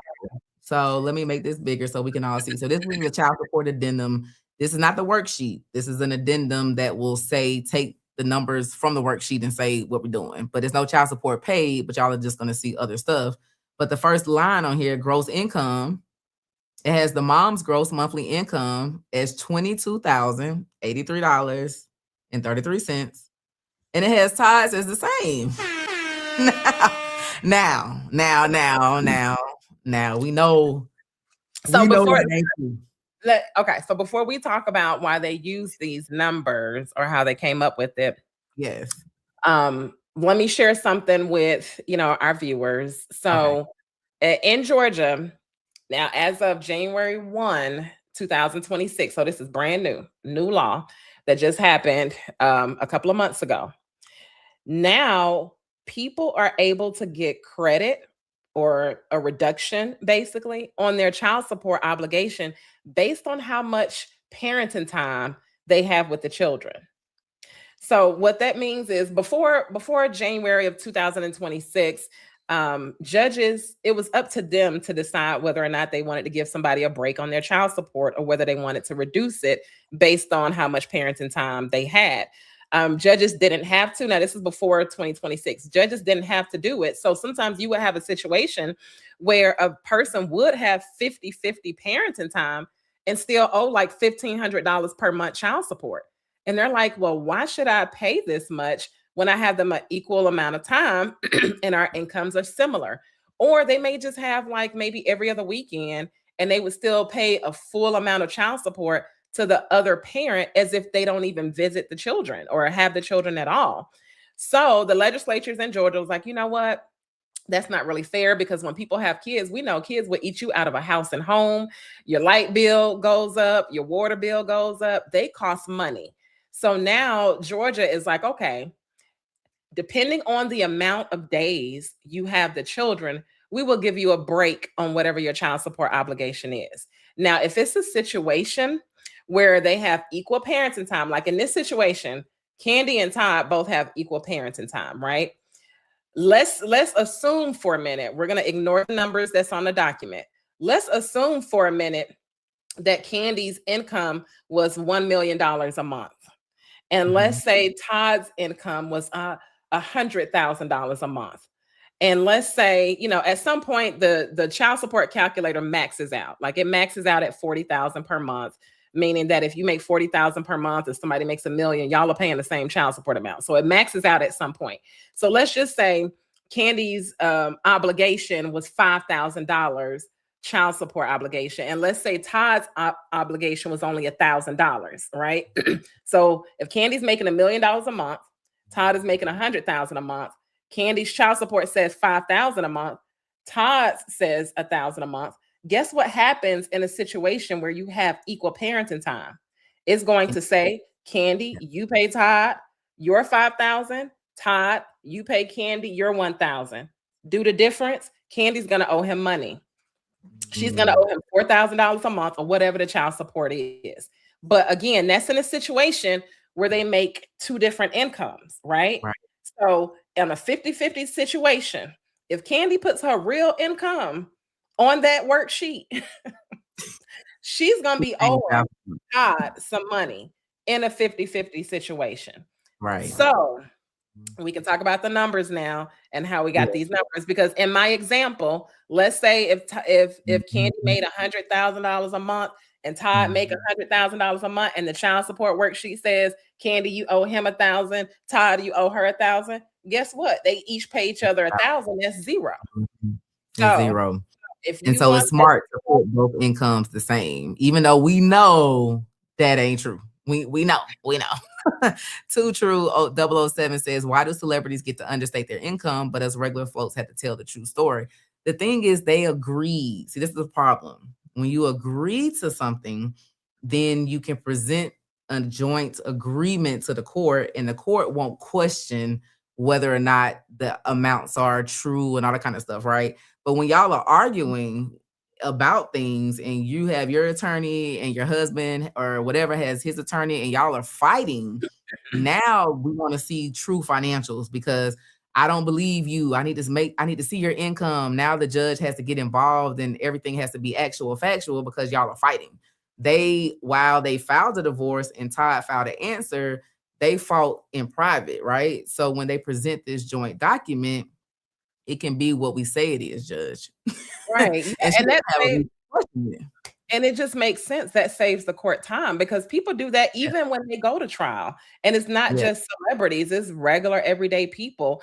If everybody goes to trial and they say, well, Judge, we agree, we're not disputing that mom makes this amount. We're not disputing that dad makes this amount. So why would the judge waste time on figuring out everybody's income when there's an agreement about it? And so here's the thing. We don't know that they're understating their income. They might just be strategic in what income they're reporting. I don't know. The reason I say that is when I do the math, because I did the math, when you do the math, $22,083.33 is a very specific number. They could have just said 20,000, right? They could have just said we make 20,000 each. When you do the math, it comes out for the year $264,999.96. So this tells me they probably meant to say, all right, you make 265,000 this year, and I also make 265,000. Because it's 265,000 and not 240,000 or 360,000, like 30,000 a month or 20,000 a month, because it's such a specific number, I feel like this tells me that maybe they pay themselves that on payroll. We know that there are a lot of business owners, and for your business owners that are out there, y'all can probably relate. Even though your business makes a certain amount, it does not mean that you make that, So maybe you're only reporting your W-2 payroll, when it comes to the money that you make. So I think this is just what I think. Again, I don't know these people. This is just what I think as a lawyer. They needed to come up with a number that equaled each other, right? Because I'm sure Todd was probably like, I'm not paying any support. I have the kids a lot anyway. I really, I'm going to fight you on custody if you make me pay support. And Kandi's probably like, heck no, I'm not paying you anything. I don't care if I do make more money, And so they were probably on board about neither one paying each other. Kandi was probably not, tripping about him not paying any support. Just the type of person she is, it seems like she's going to be like, you know what, I'm going to take care of the children regardless of whether I get child support or not, because she went through that with her first daughter. She wasn't getting the child support. She said, I'm good. I'm going to just take care of the children. And so when it comes to reaching this agreement or this number, I suspect that maybe they just payroll themselves that, or maybe this is the true income of Todd. Maybe he payrolls himself that, or maybe that's his true income and she just met him where he was. So that way she didn't have to pay, because it's so specific that they had to get that number from somewhere. You don't just say, let me pick $22,083.33. So it's probably just a W-2 income that they get from somewhere or from their businesses, or that they choose to pay themselves. Do they make more? I'm sure they probably earn more. We absolutely know Kandi is worth more. So I don't think they lied. I think they just agreed to a number that probably is a real number from one of their income sources. Right. I agree. And then too, like you said earlier, the IRS looks at these documents as well. So you don't want to come over here and say, I make this, and that's not what you reported on your taxes or whatever. Just want to make sure everything is, all good. And like you say, they're not fighting. So nobody's going to question this amount. They agreed to it. It's going to be a wash. They're not paying each other child support. So it really doesn't matter. So we're just taking note of that. Right. And they knew, I'm sure they knew that there was a possibility the judge may not seal it and that the public may get a hold of it. So they reached an agreement like, hey, this is a number we can live with. They're not bothered by it because they know their true lifestyle. And when we start getting into the documents and we start talking about what Kandi has to pay and what they owe, and we know they divide, and I was like, dang, they over there rolling. that she makes more. Yes, exactly. Right. I was gonna say something. All right. So also in this child support section, they talk about medical insurance for as long as the minor children are eligible for health insurance. Kandi shall maintain and pay for health insurance coverage and premiums for the minor children, and shall ensure that they are timely enrolled in same. So Kandi's going to take care of the health insurance for the kids. The parties shall each be responsible 50-50 for all uncovered or uninsured medically related expenses for the minor children. They shall utilize network providers unless otherwise mutually agreed upon in writing or in the event of an emergency. So Candy's going to cover their insurance. I mean, she's the higher earner, right? So we don't have any problem with this is normal, right? I mean, just work it out. It's not that much. It's not that serious. She wants her kids provided for, so I'll cover their insurance. It's not that deep. Right. Education and private school tuition. Each parent should be solely responsible during his or her respective parenting time for ensuring that the minor children have all day-to-day school necessities, including but not limited to lunch money, transportation, and other routine items needed for school. In the event that Kandi elects to enroll the children in private school, she should be solely 100% responsible for the tuition, enrollment fees, and registration fees. They shall share 50-50 costs of supplies, uniforms, books, and other mandatory expenses related to the kids' attendance to private school. And if there's any academic travel and activity fees, they should split that 50-50. But when it comes to that tuition, if she decides to send them to, I don't know, what's some private schools? If she decides to send them to, I don't know, like Woodward or Payout or, some Christian private school. So this is very telling too, because like you mentioned earlier, when it came to the medical insurance, they're like, okay, Kandi, you got to cover the medical insurance for the children, and so I suspect too, because she is the higher income earner and she's not paying him child support. They agreed zero child support, that she's going to take on that expense. And then when it comes to the tuition, they may have, it appears to me that they're not on the same page, because it clearly says, look, if I don't agree, Kandi, that these kids are going to private school and you really want them in private school, you're responsible for it. And that's usually, some judges take that position. So say if they would have gone in front of Judge Benton, I don't know her position on private school, because they usually look at the history of the children. Have they been in private school? Are they usually in public school? Can these parties afford private school? How much is it? Is it going to break the bank financially when it comes to taking care of the household? And judges will make a decision that, okay, both of y'all will split the private school expense. Or I've had judges say, like, look, Miss Farrey, if your client wants the children to be in private school, your client has the coins, your client is going to pay for it. And so we have to remember those four main areas where they have to reach an agreement, or if they can't reach an agreement, somebody has a tie breaking. Kandi has that tie breaking. So Todd wanted to make sure, like, look, I'm going to let you make the decisions if we don't see eye to eye with the children's school, but I don't want to be tied to that financially if I don't agree that it's a great school for them. So if you want to take them to a school where the tuition is $5,000 a month, that's fine. You get the final say so, but you're also going to pay that bill unless I agree to it, which is not uncommon. And so because she is the higher income earner, she absolutely is going to pay for that. Now, what he did agree to that you just read, he said, you know what, I'll contribute to the uniforms. They got to come to my house anyway. I'll pay half of the uniforms, the books. If they have little lunch fees or supply fees, I'll pay for that. So I think it's fair. It makes sense. And, quite frankly, I don't think that was an area that they were going to fight about anyway. That's what I think. Yeah. And like you say, she got the final say on those topics. So it makes sense that you take care of it, Mom. It's on you, kid. So for extracurricular activities, the parties shall equally divide all reasonable and customary extracurricular activity expenses for the minor children, including enrollment fees, equipment, uniforms, transportation, and related costs. So we see a difference here, right? Because Todd had final say on extracurricular, but he doesn't have to pay 100% of the extracurricular activities. So, I mean, come on. We know Kandi Big Mama in this situation. So I was just about to say that. That is the concession for her not paying him child support, because she earns more than him. And in this 50-50 situation, she would have owed him child support. So the agreement is, okay, instead of paying me child support, Kandi, why don't you pay for their health care and their coverage?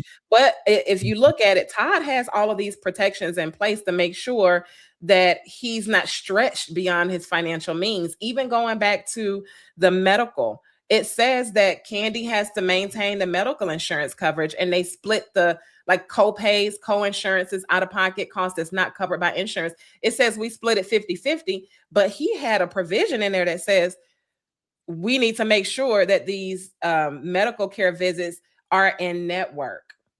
And it says if somebody goes out of network, they're responsible for it 100%, because it can be expensive. So he has that level of protection there. Like, look, you can have the final say so.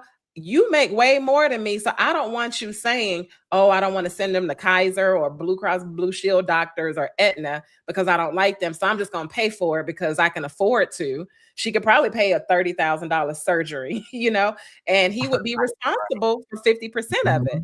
So he had that provision that said, wait, I'll pay half, but only if it's within the insurance network. I'm only going to pay my half of the copay. That's all I'm paying. Yeah. And so he had that same protection when it comes to the private school. Like if they go to private school, you have to pay for 100% of it. Yes. And then he also has this protection when it comes to extracurricular activities, because, they may want, and it says it's 50-50. It does say it's 50-50 if they agree on it. So to me, what that's saying is if they don't agree, then Todd is all on you when it comes to the fees.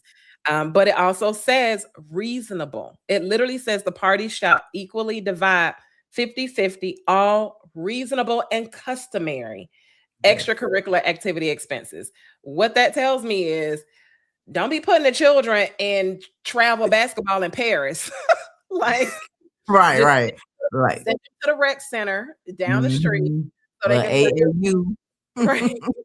Send them down there so they can play. Like, don't have baby girl, taking ballet lessons in Japan, because you want her to have this special skill because he knows Kandi can afford it. She can afford to make those decisions. So it says reasonable and what's customary when it comes to a 7-year-old and a 10-year-old. So he made sure he was covered. Ball, gymnastics, little cheerleading, little local thing.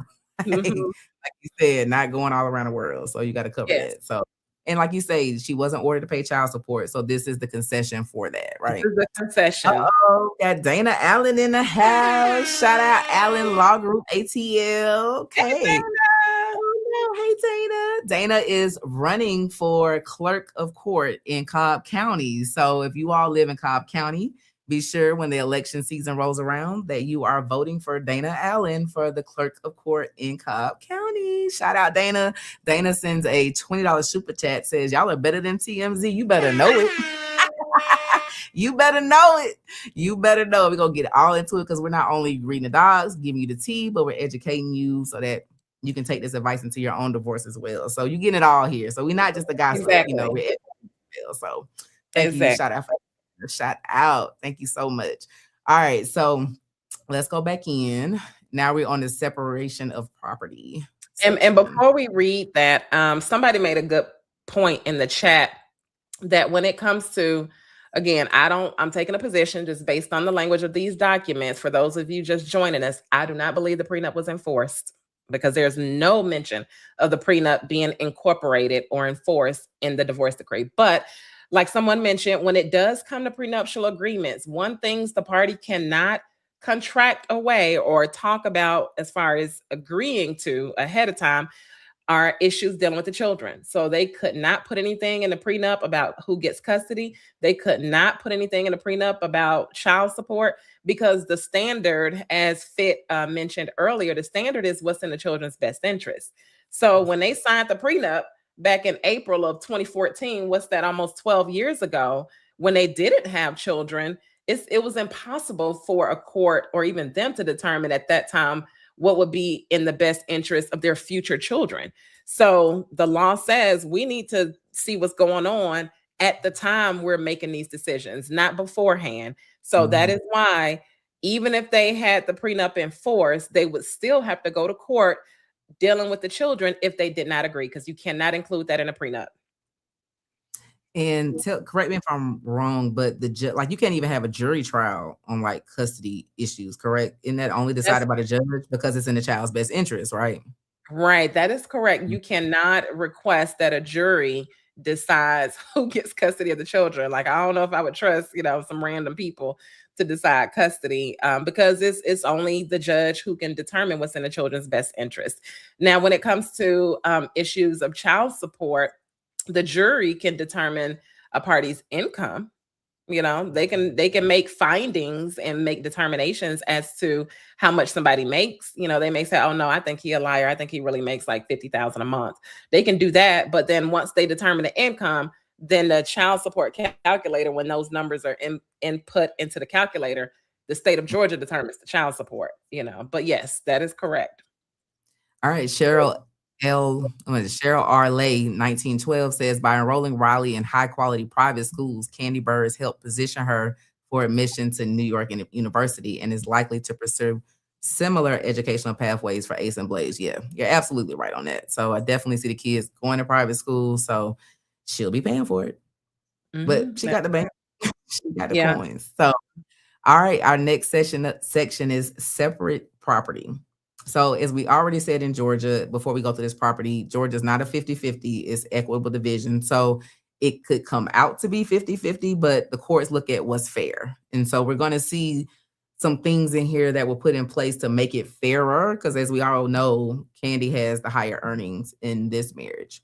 So this first paragraph talks about each party shall retain sole ownership, possession, control, and exclusive use, free and clear of any claim by the other party, all property of every kind and character held in his or her sole name, whether acquired before or during the marriage, and regardless of source of funds, including but not limited to all bank accounts of any nature, checking, savings, money market, all investment and broker accounts, stock options, 401k, 403b plans, IRAs, Roths, simple IRAs, looks like all business, let me not skip, profit sharing plans, and any other tax deferred or retirement savings vehicles, all business interests of any kind, whether held directly or indirectly, including professional practices, LLCs, corporations, all trust interests, whether vested or contingent, all intellectual property rights, and any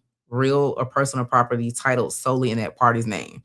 So basically what this says is, and correct me if I'm wrong, what's in Kandi's name, she keeps. What's in Todd's name, he keeps. Is that what this says? So regardless if they acquired it during the marriage, was mine is mine, was yours is yours. And let me tell you, this is remember at the beginning, I told you there are some provisions in here that I believe was in the prenup that wasn't enforced. And I just think they took some of the provisions that were in the prenup and put it into this settlement agreement.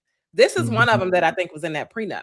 Reason being is because, so if you don't have a prenup in Georgia, anything that you earn during the marriage, any equity that grows from your property during the marriage, it belongs to both of you.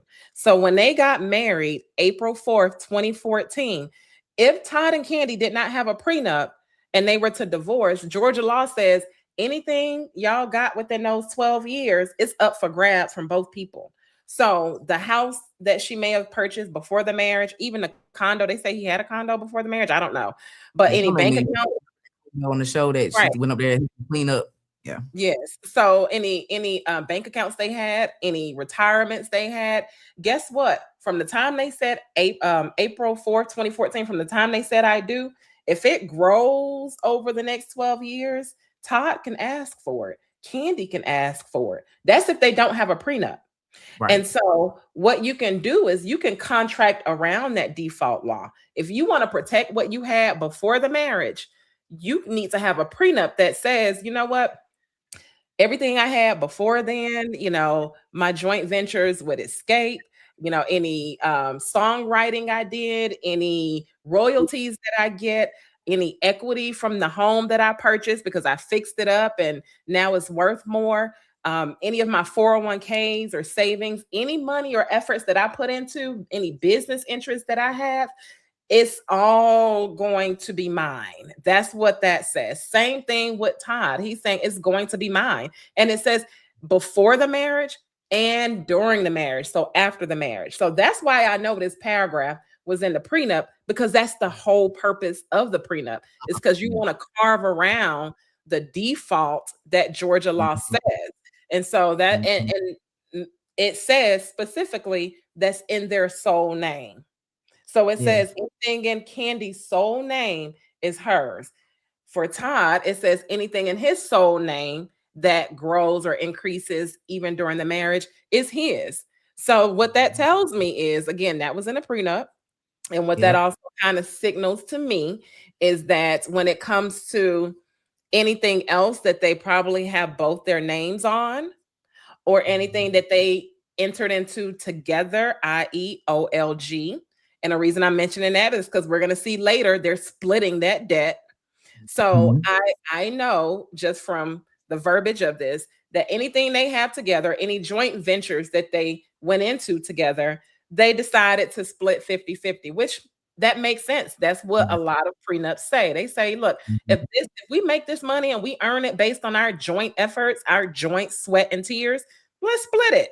But if we didn't and it was only mine and I had it before and it's growing during the marriage, it stays mine. So, but that's what that is. That's what that separate property means. What's mine is mine. What's yours is yours. What's ours will be ours. And we'll split it 50-50 and put it in this settlement agreement. Yeah. So that prenup that we saw on the show definitely was signed. And like you said, provisions of it are definitely being enforced. So because there's no way that Todd would agree to this unless this was something already prearranged, right? Because he'd be put himself at a detriment because there were a lot of things that grew equity in the home, all of that since 2014. So no way he walked out the door and says, yeah, you can just keep everything. No, that's what was in that prenup that he signed in that wife beater. He said it during one of the specials. I think it was the wedding special. I remember he was when it got tense. And I remember Kandi saying, you think you should get some of what I earned before the marriage? And then he was like, man, I don't even want your money, man. You know, I don't even want, I'm not even, it ain't even like that, you know. That's my accent. He was like, man, it ain't even like that. And Todd seems to be mild-mannered, and he was like, it ain't even like that. Nobody wants money. Yeah, he walked off. So if he's holding true to what he said back then, that's more likely his situation. He's probably like, whatever we do together, we can split, but I don't want your money. So he probably didn't fight about that. And he can't be like that now, right? Because then it'd be like Mama Joyce was right all along. So whether he is happy about this provision or not, like this is where he's standing. But he really did seem like he was there for love in the beginning. I mean, he talked about it on the show. He said, I don't want your money. I'm not here for that. He always said, like, I'm not here for your money. You don't have to put that over me. So I think he really was there for love. And so that's why he signed it. All right, so shout out Michelle Brown. Thank you so much, sis, for the $20 super chat. Yes, Michelle says, yes, I love the breakdown. Thank you so much for tuning in. Thank you. Look, y'all, we going through paragraph by paragraph. I got this amazing 16-year celebrity divorce attorney here in Atlanta, Georgia, Onyema Farrey. If you all need a divorce attorney, look her up. She does celebrities, but she also does everyone, right? You don't, not just celebrities. So yes, let me tell you, everybody, if you're a doctor, you're a lawyer, I represent judges as well. I represent athletes, I represent business owners, I represent nurse practitioners, I represent teachers, so anybody that can afford my services, we will advocate for you. Okay. Yeah. I've been up against her too in the courtroom. She don't play. Okay. Cause she got me with some stuff. I was like, looking at my client, like, did you really just do that 2 days ago? Okay. Yeah, I'm done. That's why I stay in the criminal defense realm, y'all, where the facts stay the same the time I get hired on the case. Family law is like a pendulum, right? It's like you win in the day, then your client do something crazy this weekend, now you're losing. So it's all about a strategic chess game. So you need to make sure you have an amazing attorney. So definitely Onyema Farrey. All right, y'all. So I do prenups as well. Yeah. You probably see a lot of those now in Atlanta because I mean, it's we shaking down here. Some money makers in Atlanta, so I know a lot of people are moving towards the prenups, especially with lead attorney giving everybody amazing advice to get one. I don't think any man in Atlanta is getting married without a prenup these days. All right, so equitable division of marital property. This says the settlement and division of assets and liabilities set forth herein between the parties have been made deliberately and consciously and agreed upon by the parties with an express desire that it be fair to each of them. The settlement and division set forth herein is not considered alimony in any form. Rather, it constitutes an equitable division of all property by either party. Both parties expressly recognize that transfers of property between spouses, especially where made incident to a divorce are non-taxable events and no gain or loss should be recognized on such transfer. It is the intent of both parties that all property transfers are in fact between spouses and are being made because of the anticipated cessation of the marriage and are incident to divorce. I can't read. The parties hereby elect to have the provisions of section 1041 of the IRS code apply to all qualifying transfers of property. The undersigned parties understand that section 1041 applies to all property transfer between spouses, incident to divorce. Let me see the rest of this, y'all. This just talks about the gain or loss and the capital gain and all kind of stuff in the transfer. So it's going to be no tax. Right. Exactly. So when, first and foremost, as Fit Lawyer mentioned earlier, this is the section that says equitable division. Now, equitable just means fair. So everywhere that you see the word equitable, just replace it with the word fair. It just means we want a fair division. Now, remember in Georgia, when it comes to divorces, Georgia doesn't have a black and white rule on what is going to be divided. Like, we're not an automatic 50-50 state. There are some states that automatically divide assets 50-50. Georgia isn't one of them. Georgia says we're going to do what's fair, which makes sense to me because we need to know how y'all ran the marriage, who makes what. Maybe somebody makes way more, i.e. in Kandi's situation, she makes way more than Todd. So if it was a situation where they did not have a prenup or they did not reach an agreement, Kandi could be at risk of giving Todd more of the assets because some judges take the position that, look, you're a multimillionaire. You can rebuild a lot faster than your husband. So we're going to give him more of the assets because you can rebuild. Or if it's a situation where, somebody messed up the marital funds. Let's say Todd blew the money, or maybe Kandi blew the money and they used it on extramarital affairs, like things that did not benefit the marriage or the household. The court may say, you know what? No, I'm going to split it 90-10 because you messed up y'all's money. So you get 90%, you get 10%. That could be considered fair. So in this situation, what Kandi and Todd did was they defined and agreed to what they thought was fair. And you will see throughout the settlement agreement, what they think is fair is 50-50. And so this particular paragraph that talks about equitable division of marital property. So when there are certain, let's say, let's just say we're not talking about a divorce and people do things like they transfer monies between retirement accounts or they sell properties and, or withdraw money from the 401k. If you've ever withdrawn money from a 401k or before retirement, you know that you are going to get taxed because oftentimes you contribute to your retirement pre-tax, meaning before your tax. So if you were to withdraw it before retirement, then Uncle Sam is going to get their piece.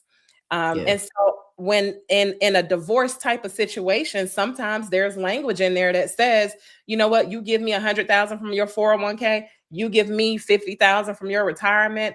And because they are in a divorce type of situation, the law protects them and says, you know what, because y'all are making these transfers according to your divorce or pursuant to this divorce decree, we're not going to tax you.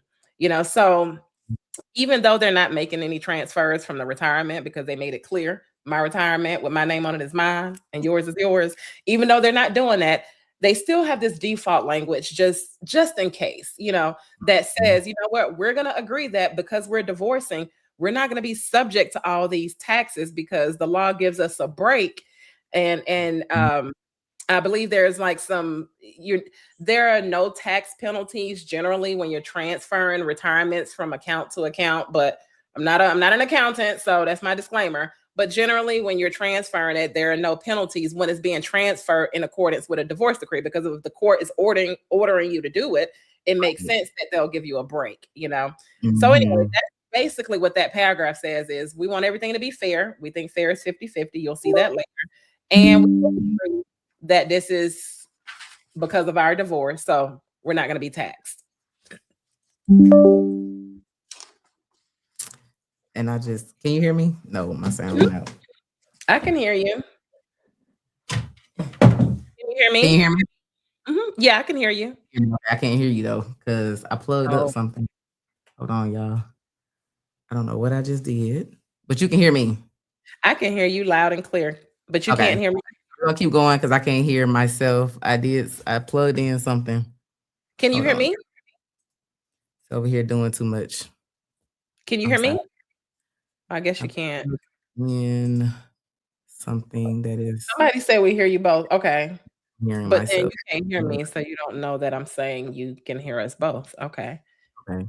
I'm gonna have to. Can I chat? Let's see. Chat whatever. Let me text. See. I can hear you. I think you plugged in. She can't hear me. Okay. Can you hear me? Okay, but y'all can hear me, so let me keep going because I got to listen to it on my phone to figure this out.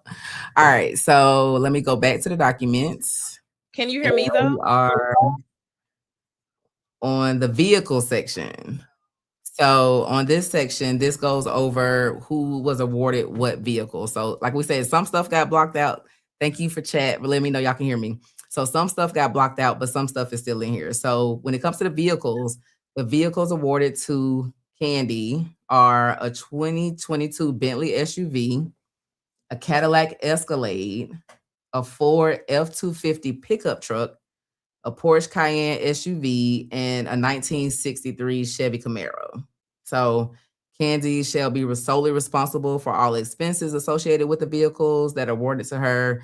That includes like insurance, maintenance, repairs, taxes, registration. Todd should execute any documents to transfer the title. So if any of these vehicles are co-owned, Todd will need to transfer those titles over to Kandi for these 5 vehicles. All right, Todd will keep 6 vehicles. I'm like, they got a lot of cars. Like, I didn't know it was that deep with the vehicles. I was like, how many garages are over there? And then I was like, I wonder, she has to have a garage somewhere else to house these vehicles, right? I don't think all of them are housed at her home. So that was kind of interesting. One thing I was wondering if they are including maybe vehicles purchased for Riley. I don't know, if they purchased the vehicle. Can you hear me? Okay. Let's see. 1 second. Somebody, you can't hear me. Hold on, Can you hear me? I think it's because you put. Y'all still hear me, right? You still hear me? Can you hear me? Can you hear me? I'm gonna roll like this. I can't hear myself back. Oh, I heard that. Why can't I hear myself talking though? Can you hear me though? Hello? I don't know, y'all. Okay, anyway, we're gonna keep rolling. But so when it comes to the cars that Todd is going to keep, it's gonna be a 2020 Mercedes G-Wagon, 2020 Porsche 911, 2023 Range Rover, 1973 Ford Bronco, 1963 Lincoln, and a Ford Transit van Sprinter. So like they're into collecting some cars here. I was kind of surprised about that. I didn't know that was a thing with them, but I was very surprised to see all these vehicles. Were you? Yeah. So what I was saying is that I'm not really surprised, just given the money that they have. Can you hear me? You can hear me. Girl, okay. I cannot. Wait a minute. I got to figure this out, y'all, because I cannot hear her. It's going to be a delay. Like, oh, what did I do? Okay, 2 seconds, y'all. Okay, so they said I can hear her. Somebody said y'all can hear each other. I can hear her. I might need to. Do I need to go out and come back in? Yeah, that's what I was thinking. Or do I need to go out? I can hear you through YouTube, but I can't hear you like back talking to me. So you want me to log out? Literally, and I have no clue. There it is. Y'all can hear me? You can hear me? Yes. Can you hear me? Yes. Okay. Listen, whatever you did, stop. Don't do I plugged in a charger and it muted my microphone over here. So okay, we're back. Sorry about that, y'all. I'll put that part out because I don't like bootleg productions. Okay, now we're back. All right. So what were you saying? I was like, are you surprised they had all these vehicles? Because I didn't know they would roll around town like this. Yeah, no. So I was saying I'm not surprised. And what I started thinking was, you have to remember, they have older daughters. They have Riley and Kayla. I forget the other daughter. Kayla or something. So I'm thinking, oftentimes it's not uncommon for parties to buy, even their adult children that are still young and in their 20s vehicles. So I started wondering, I said, well, maybe a couple of the vehicles belong to them, the daughters. And then if you look at the vehicles, a lot of them are old schools. Like there's one, two, three old schools. You got a 1963 Chevy Camaro, a 1963 Lincoln, 1973 Ford Bronco, and then you got a Sprinter van, which is likely probably used for somebody's business. I don't know. But when you look at it and you really narrow it down, it may be like maybe the Porsche Cayenne could be Riley's. Maybe, there's a Range Rover, 2023 Range Rover in there. Maybe it's one of the older daughters, but I'm not surprised. It's very common. Yeah, they do have it. So, but I believe they would have to house these vehicles somewhere else because I don't think that the house that we've seen on Housewives has like that many car garages. So, especially these old school cars, maybe they have like another commercial property or something where they store the cars. But Todd is going to be responsible for all payments and everything, and is the same. Kandi will have to sign those titles over. So there's a food truck. I didn't know they had a food truck. Did y'all know they had a food truck? I'm not sure. Yeah, I didn't either. I don't know if it ever got off the ground, but there's a food truck. And so let's go back to the document. So the parties agree that the food truck shall be sold. They shall cooperate in good faith to market and sell the food truck at a commercially reasonable price. Upon the sale, the net proceeds after payment of any outstanding loan balances, liens, brokerage fees, taxes, and reasonable cost of sale should be divided equally between the parties. So if anybody's interested in buying a food truck, they have one. I have no clue what business. I don't know if it's OLG was operating out the food truck. Like I have literally never heard of a food truck with them. So they got a food truck, guys. So yeah, me either. And it was probably, one of the things that Todd was always good at was coming up with different ideas and business ventures and introducing it, to them to figure out if they can get it off the ground. So maybe it was just one of those ideas where it was like, you know what? We have this restaurant, maybe let's get a food truck and make it an OLG food truck. And, chances are they probably never got it off the ground because if they're like, you know what, let's just sell it. We don't have time to be working it and managing it.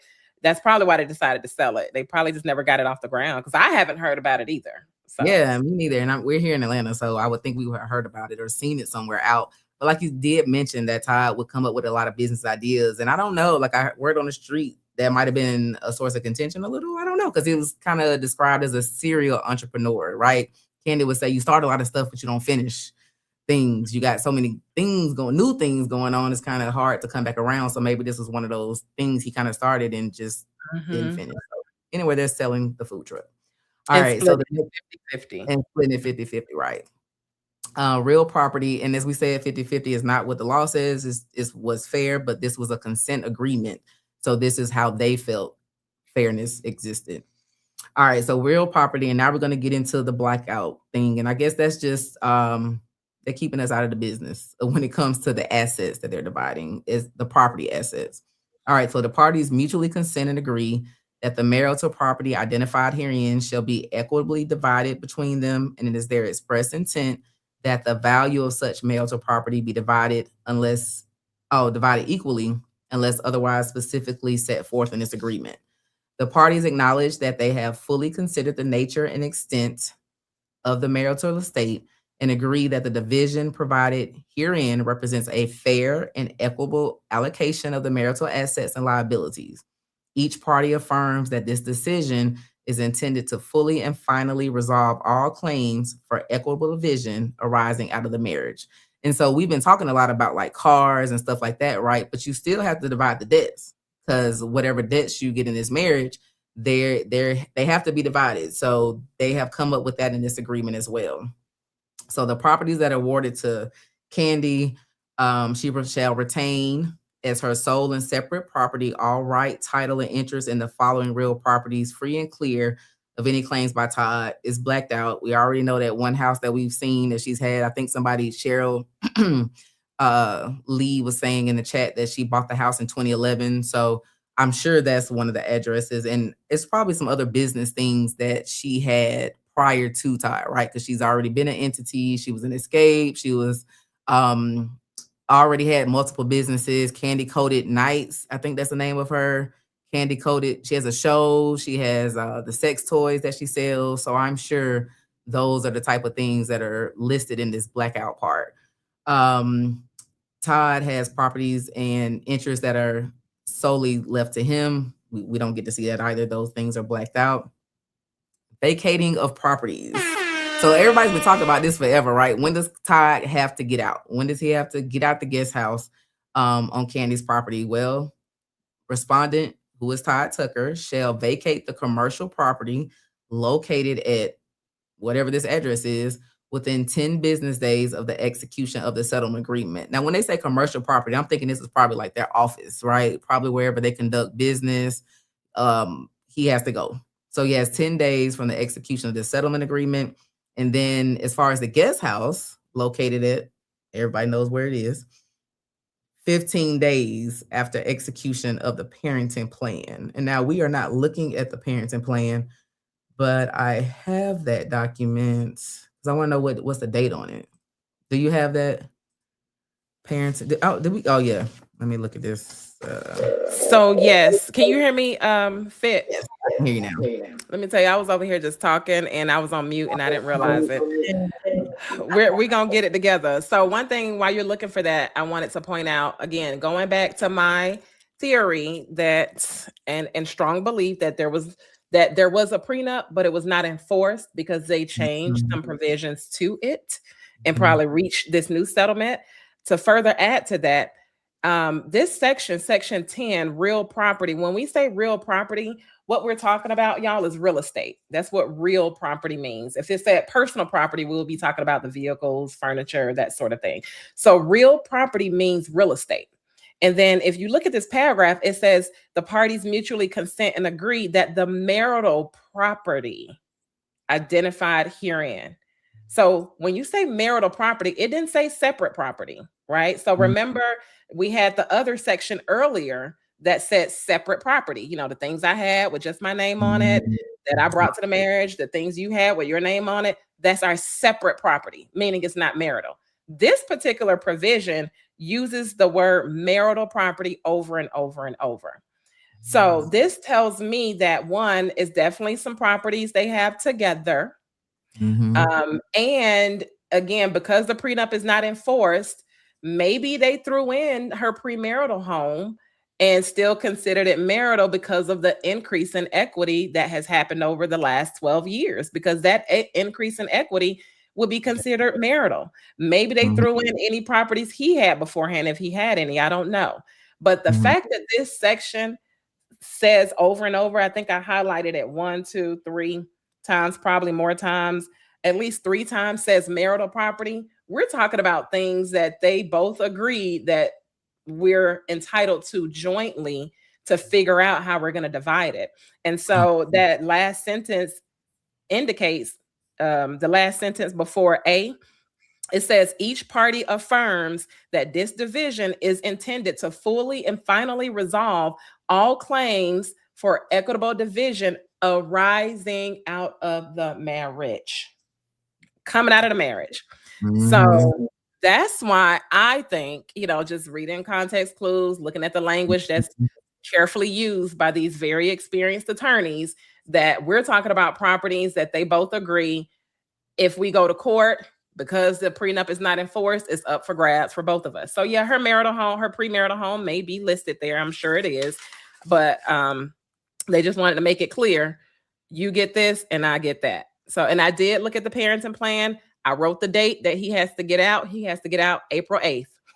Hey, there you go. We got the Easter. You got the go time. So you get your little Easter time in and then go ahead and get your boxes and get on out of there. As soon as y'all get back from this spring break trip that y'all are supposed to take. That is spring break week for public school here in Atlanta. So you've been in the guest house long enough. And so when it says commercial property, it would be like maybe, is there like a Candy Coated Studios or something where she would film the Candy Coated nights back in the day? And then maybe if there's any other commercial property, I don't know if they have any other commercial property that they're technically still occupying, you know, like restaurant properties or buildings. But basically get all your stuff, Todd, get your computers, get your desk, and get out. And it says 10 business days. And then it says he has to get out of the guest house within 15 days. So when I counted 10 business days and then 15 calendar days, they both ended up at April 8th. So April 8th, 2026, he has to be gone. There you go, April 8th, and Todd is out. So that is when, you know, they get to go their separate ways, and he'll move to wherever he's going to move to Atlanta. We'll see how much money he has to start over this new life, right? I don't know if he'll, like Kandi said, I'm going to make, I don't know if y'all remember the podcast that he would do, what was it, Todd and the Glam Squad?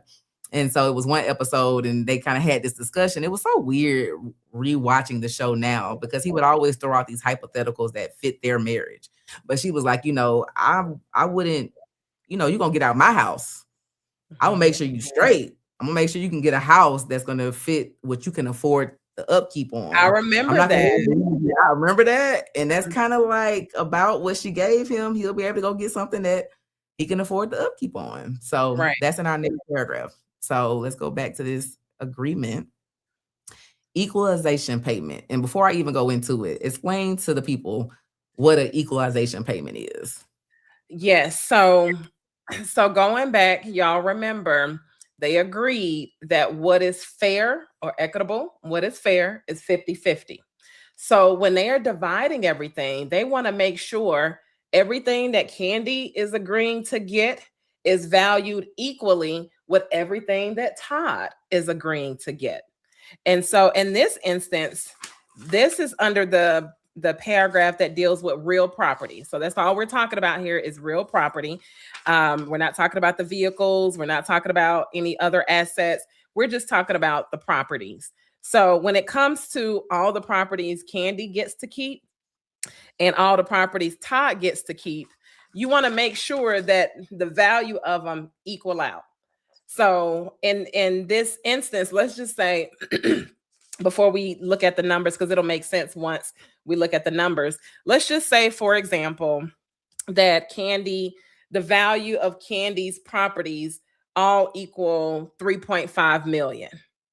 And let's say the value of all Todd's properties equal about 2.4 million. Like the properties she agreed to keep versus the ones that he agreed to keep. They're like, okay, if we're saying we want things to be equal, 50-50, it's not fair, Kandi, that everything you're keeping is worth 3.5 million, but everything I'm keeping is worth 2.4 million. So in that instance, we have to equal us out. So in order for us to both have the same amount, he may say, you know what, Kandi, I want you to go ahead and pay me $517,000.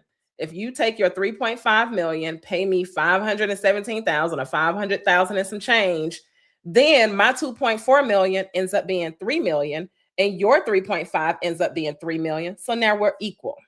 So when it comes to equalization, that's what that means, that we're going to divide things out. Whoever has more, we're going to pay you some money. So then ultimately we're still getting the same amount in value when it comes to the real estate. So that's the math that we're about to read now. Okay, so that's everybody hears. That's what the equalization amount is.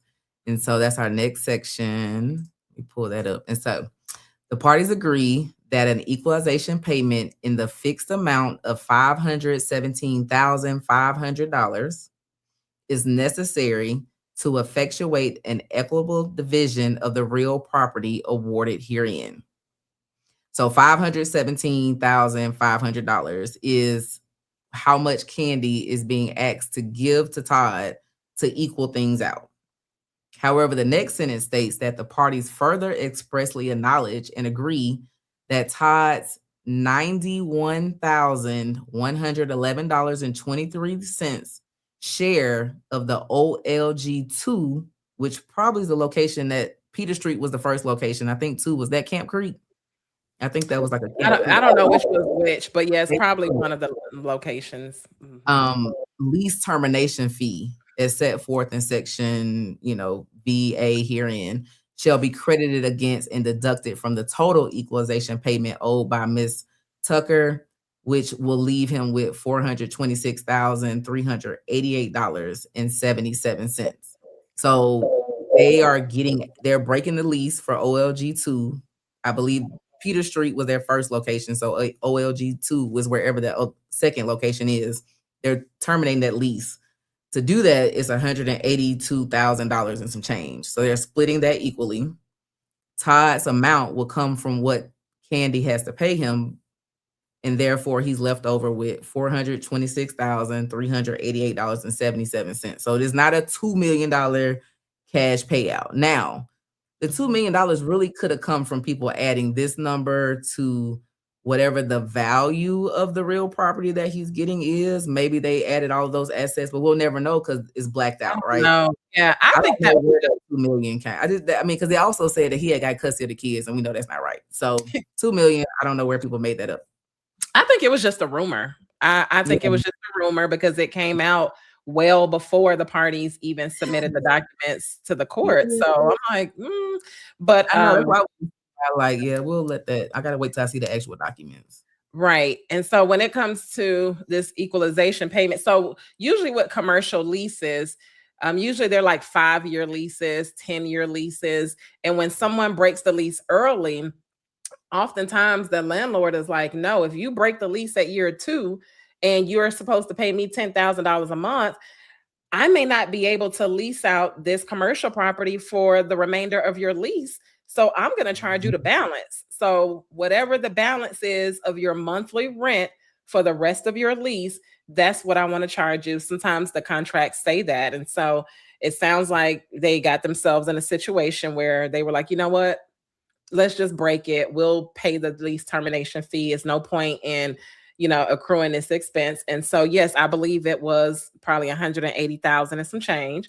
So when Kandi found out, okay, I'm gonna have to pay him $517,000, she's like, wait, hold on.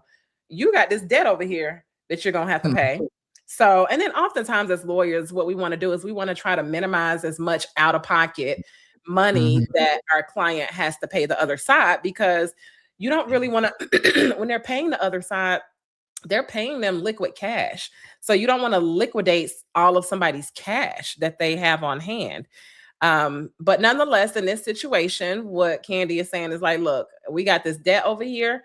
I'll take care of all the debt, and then I'll deduct what you would have paid towards that debt. So now I only owe you $426,388.77. But also going back, because remember when we looked earlier and we were talking about their incomes, and we were talking about how they put on the child support worksheet that they both make $265,000 for the year, or $264,999.96 is what it came out to. And people believing that that is their true income. That goes back to me saying, I absolutely know that that's not their true income, because she has the ability. Now, she could have some money already from before the marriage. She could have money in a 401k or something stashed, or maybe she just got a really nice checking account. I don't know. But based on this agreement, she has to cough up $250,000 cash, and she has to give it to him within 5 days, which from this agreement is March 29th. So assuming, because I looked at the date that they signed this agreement, there isn't a date that they signed it. It's just the date that it was filed. So we don't know if they signed it a few days ago. It could be because technically they had to sign it before they filed. So I don't know if they signed it on March 24th or March 23rd in court, or, a few days before. So he could already have the cash. But if we're going by the file stamp date, it would be March 29th. But I suspect it was probably before then. So she had to come up with, well, not come up, but she had to give him $250,000 cash. And if she's already saying my income for the year is 265, y'all can do the math and figure that out. So she's sitting on some coins. Exactly. And then she also has to come up with the balance, which is $176,000, which within 90 days of signing the settlement. So that's sometime in June. So he's going to get a nice check again over the summer. But it's not alimony. They made it very clear. This isn't alimony. This is just what she has to pay him to make sure they both walk away with the same amount of value in their real estate. Yes. Just the equalization amount. That's it. So he doesn't get it again. He can't get it again. He won't be able to get more. It's not this whole thing that's tied to alimony, like you won't get it if you're remarried, or if you living with somebody else, like none of that. So one-time payment and that's it. All right, so the next part is the quitclaim deeds and transfer documents.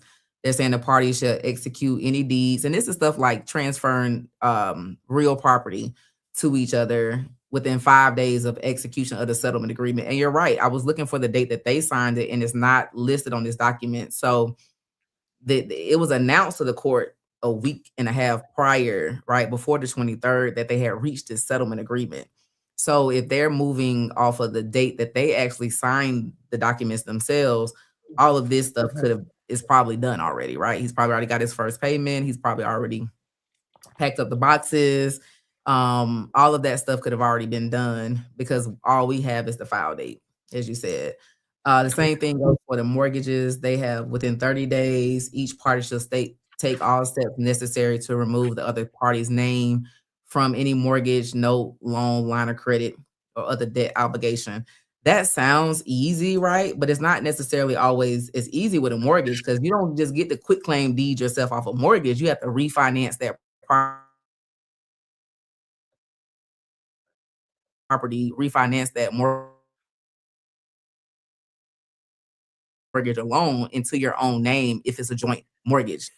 We had a glitch there in the system. All right, so we back. Okay, so when it comes to a mortgage, you have to refi. Like I got divorced, it was a long time ago, but that was one thing. Like I moved out of the marital property in 2009, but I waited a few years to actually file because I'm like, hey, we need some time for you to get your credit up so that you can refinance the property in just your name before we do the divorce. Because if not, then it's going to go to one party. And although I can take you off title, that doesn't do anything about the mortgage and who's responsible for the debt.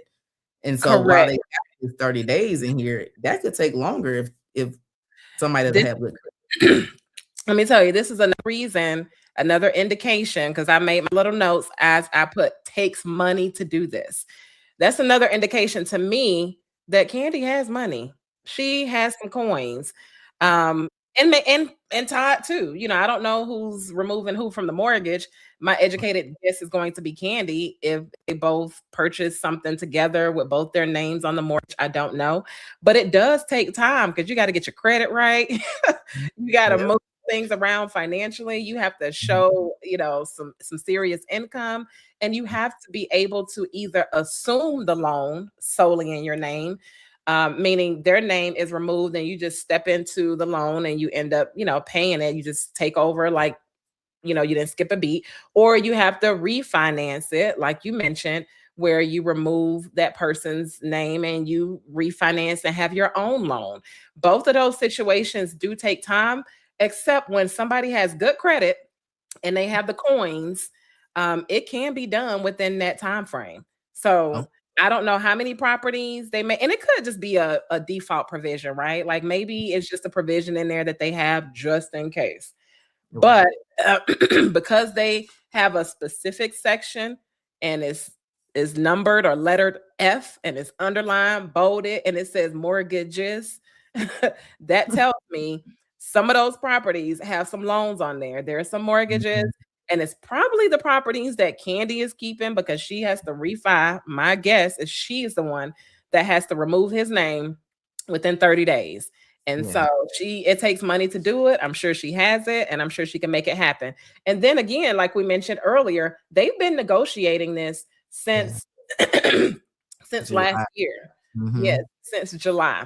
And the properties may not have been the sticking point. We're gonna talk about what probably was the sticking point. Right? It may not have been the properties. So, because usually when my clients are getting ready to go through a divorce, not only do we fight for them in court, but we're literally counselors at law. So I am counseling them on real life situations along the way. Like I tell them early on, I'm like, look, I ask them, I'm like, what is your credit score?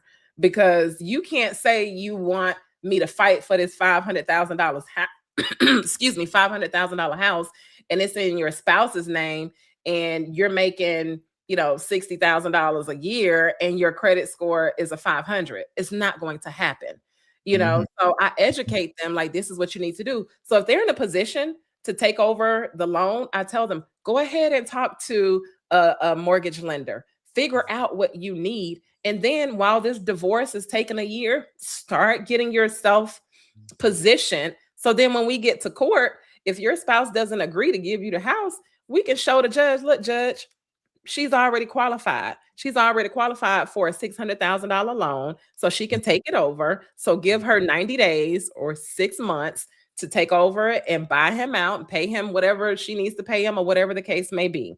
So in this situation, because they were negotiating for so long, for since July of 2025, I'm pretty sure that she was already doing what, knowing Kandi, she's a businesswoman. She keeps her affairs together. I'm pretty sure she was already working on this. Mm-hmm. Yeah, and you know that. Yep. All right, so go back to this document. So another blackout section, joint business assets. We won't get to see anything in this section. It's all blacked out. So we don't know what joint businesses they're splitting or how that is. That entire section is redacted. And I was surprised to see because before the judge stated that, things were important to be public because there are other creditors and stuff like that, right? And we do know that there is litigation pending now against one of their businesses, right? That we looked at that on one of the other lives. So I was surprised that all of this was blacked out. Yes, but it makes sense when, for those of you just joining or weren't here earlier when we started, we went through the order to seal. And yes, this was one of the sections that the judge thought, what, when it comes to their privacy interests and their financial interest, I do believe that their financial interest and joint ventures, the privacy of that outweighs the public having that information. And, when it comes to, oftentimes when you have joint business ventures and deals, we have to remember who we're talking about. We're talking about Kandi, who's been on Broadway, and, they had Broadway productions together. She's in a girl group. She still does things with Escape. She has it seems like she's really making her way into the film industry. She has royalties. There's no telling what type of deals and business ventures she has. And at the end of the day, her and Todd were constantly coming up with different business ideas. So there's no telling what joint ventures they were entering into. And sometimes a lot of these joint ventures, people don't want to discuss it yet. They don't want the world to know, or they could be going through maybe they want to trademark the idea. There are different reasons that they don't want people to know what business ventures they've endeavored into. And so I do understand the judge saying that she wants to prevent disclosure of sensitive information regarding the operation of business interests, because you don't want, excuse me, you don't want competitors or, I don't know, someone else who maybe the person you're doing the business venture with. You don't necessarily want them to know what type of stuff or arrangement you have with your spouse or ex-spouse. We do that a lot when it comes to real estate. Oftentimes when parties agree to sell the marital residence, they'll agree to the terms. They'll say, you know what, we're going to put it on the market for $600,000. If it doesn't sell within 30 days, we're going to drop the price to $550. If it doesn't sell within 60 days, we're going to drop the price to $500. We're going to do this. We're going to accept this. If we get an offer within, 15% of the listing price, we're going to accept it. Well, technically, guess what somebody can do if they're interested in your home? And if they figure out, because, when you're searching for a home, sometimes you find out a little bit about the sellers. You may say, well, why are they selling? If the realtor is like, oh, they're going through a divorce, guess what they're going to do? Their real estate agent is going to look up their divorce and they're going to say, oh my gosh, your divorce says, or their divorce says in 30 days, they're going to drop the price. So let's wait 30 days. Let's wait 30 days. And then we're going to put in an offer for $550,000. Or let's wait two months, or let's offer within this range because the court order says this. So oftentimes when people reach those type of agreements that may affect their financial interests, they'll put it under seal, or they just won't file that portion of the agreement with the court. It'll be a side agreement that the court references in a divorce decree. They'll say, oh, there's this side real estate agreement that's in a divorce decree. So I'm not surprised that the judge sealed it because it makes sense. You want to, you don't want to ruin people when they're going through a divorce. You want to still protect their financial interests to make sure they can still operate and live their life and make money.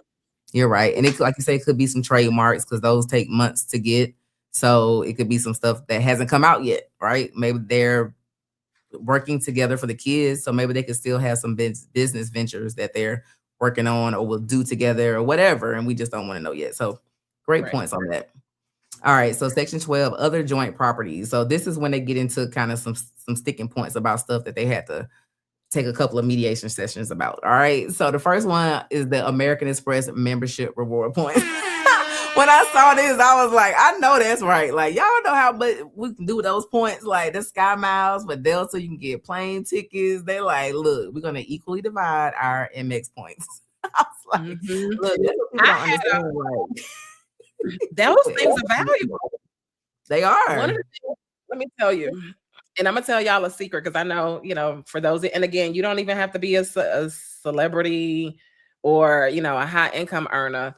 Everyday people have Delta Sky Miles.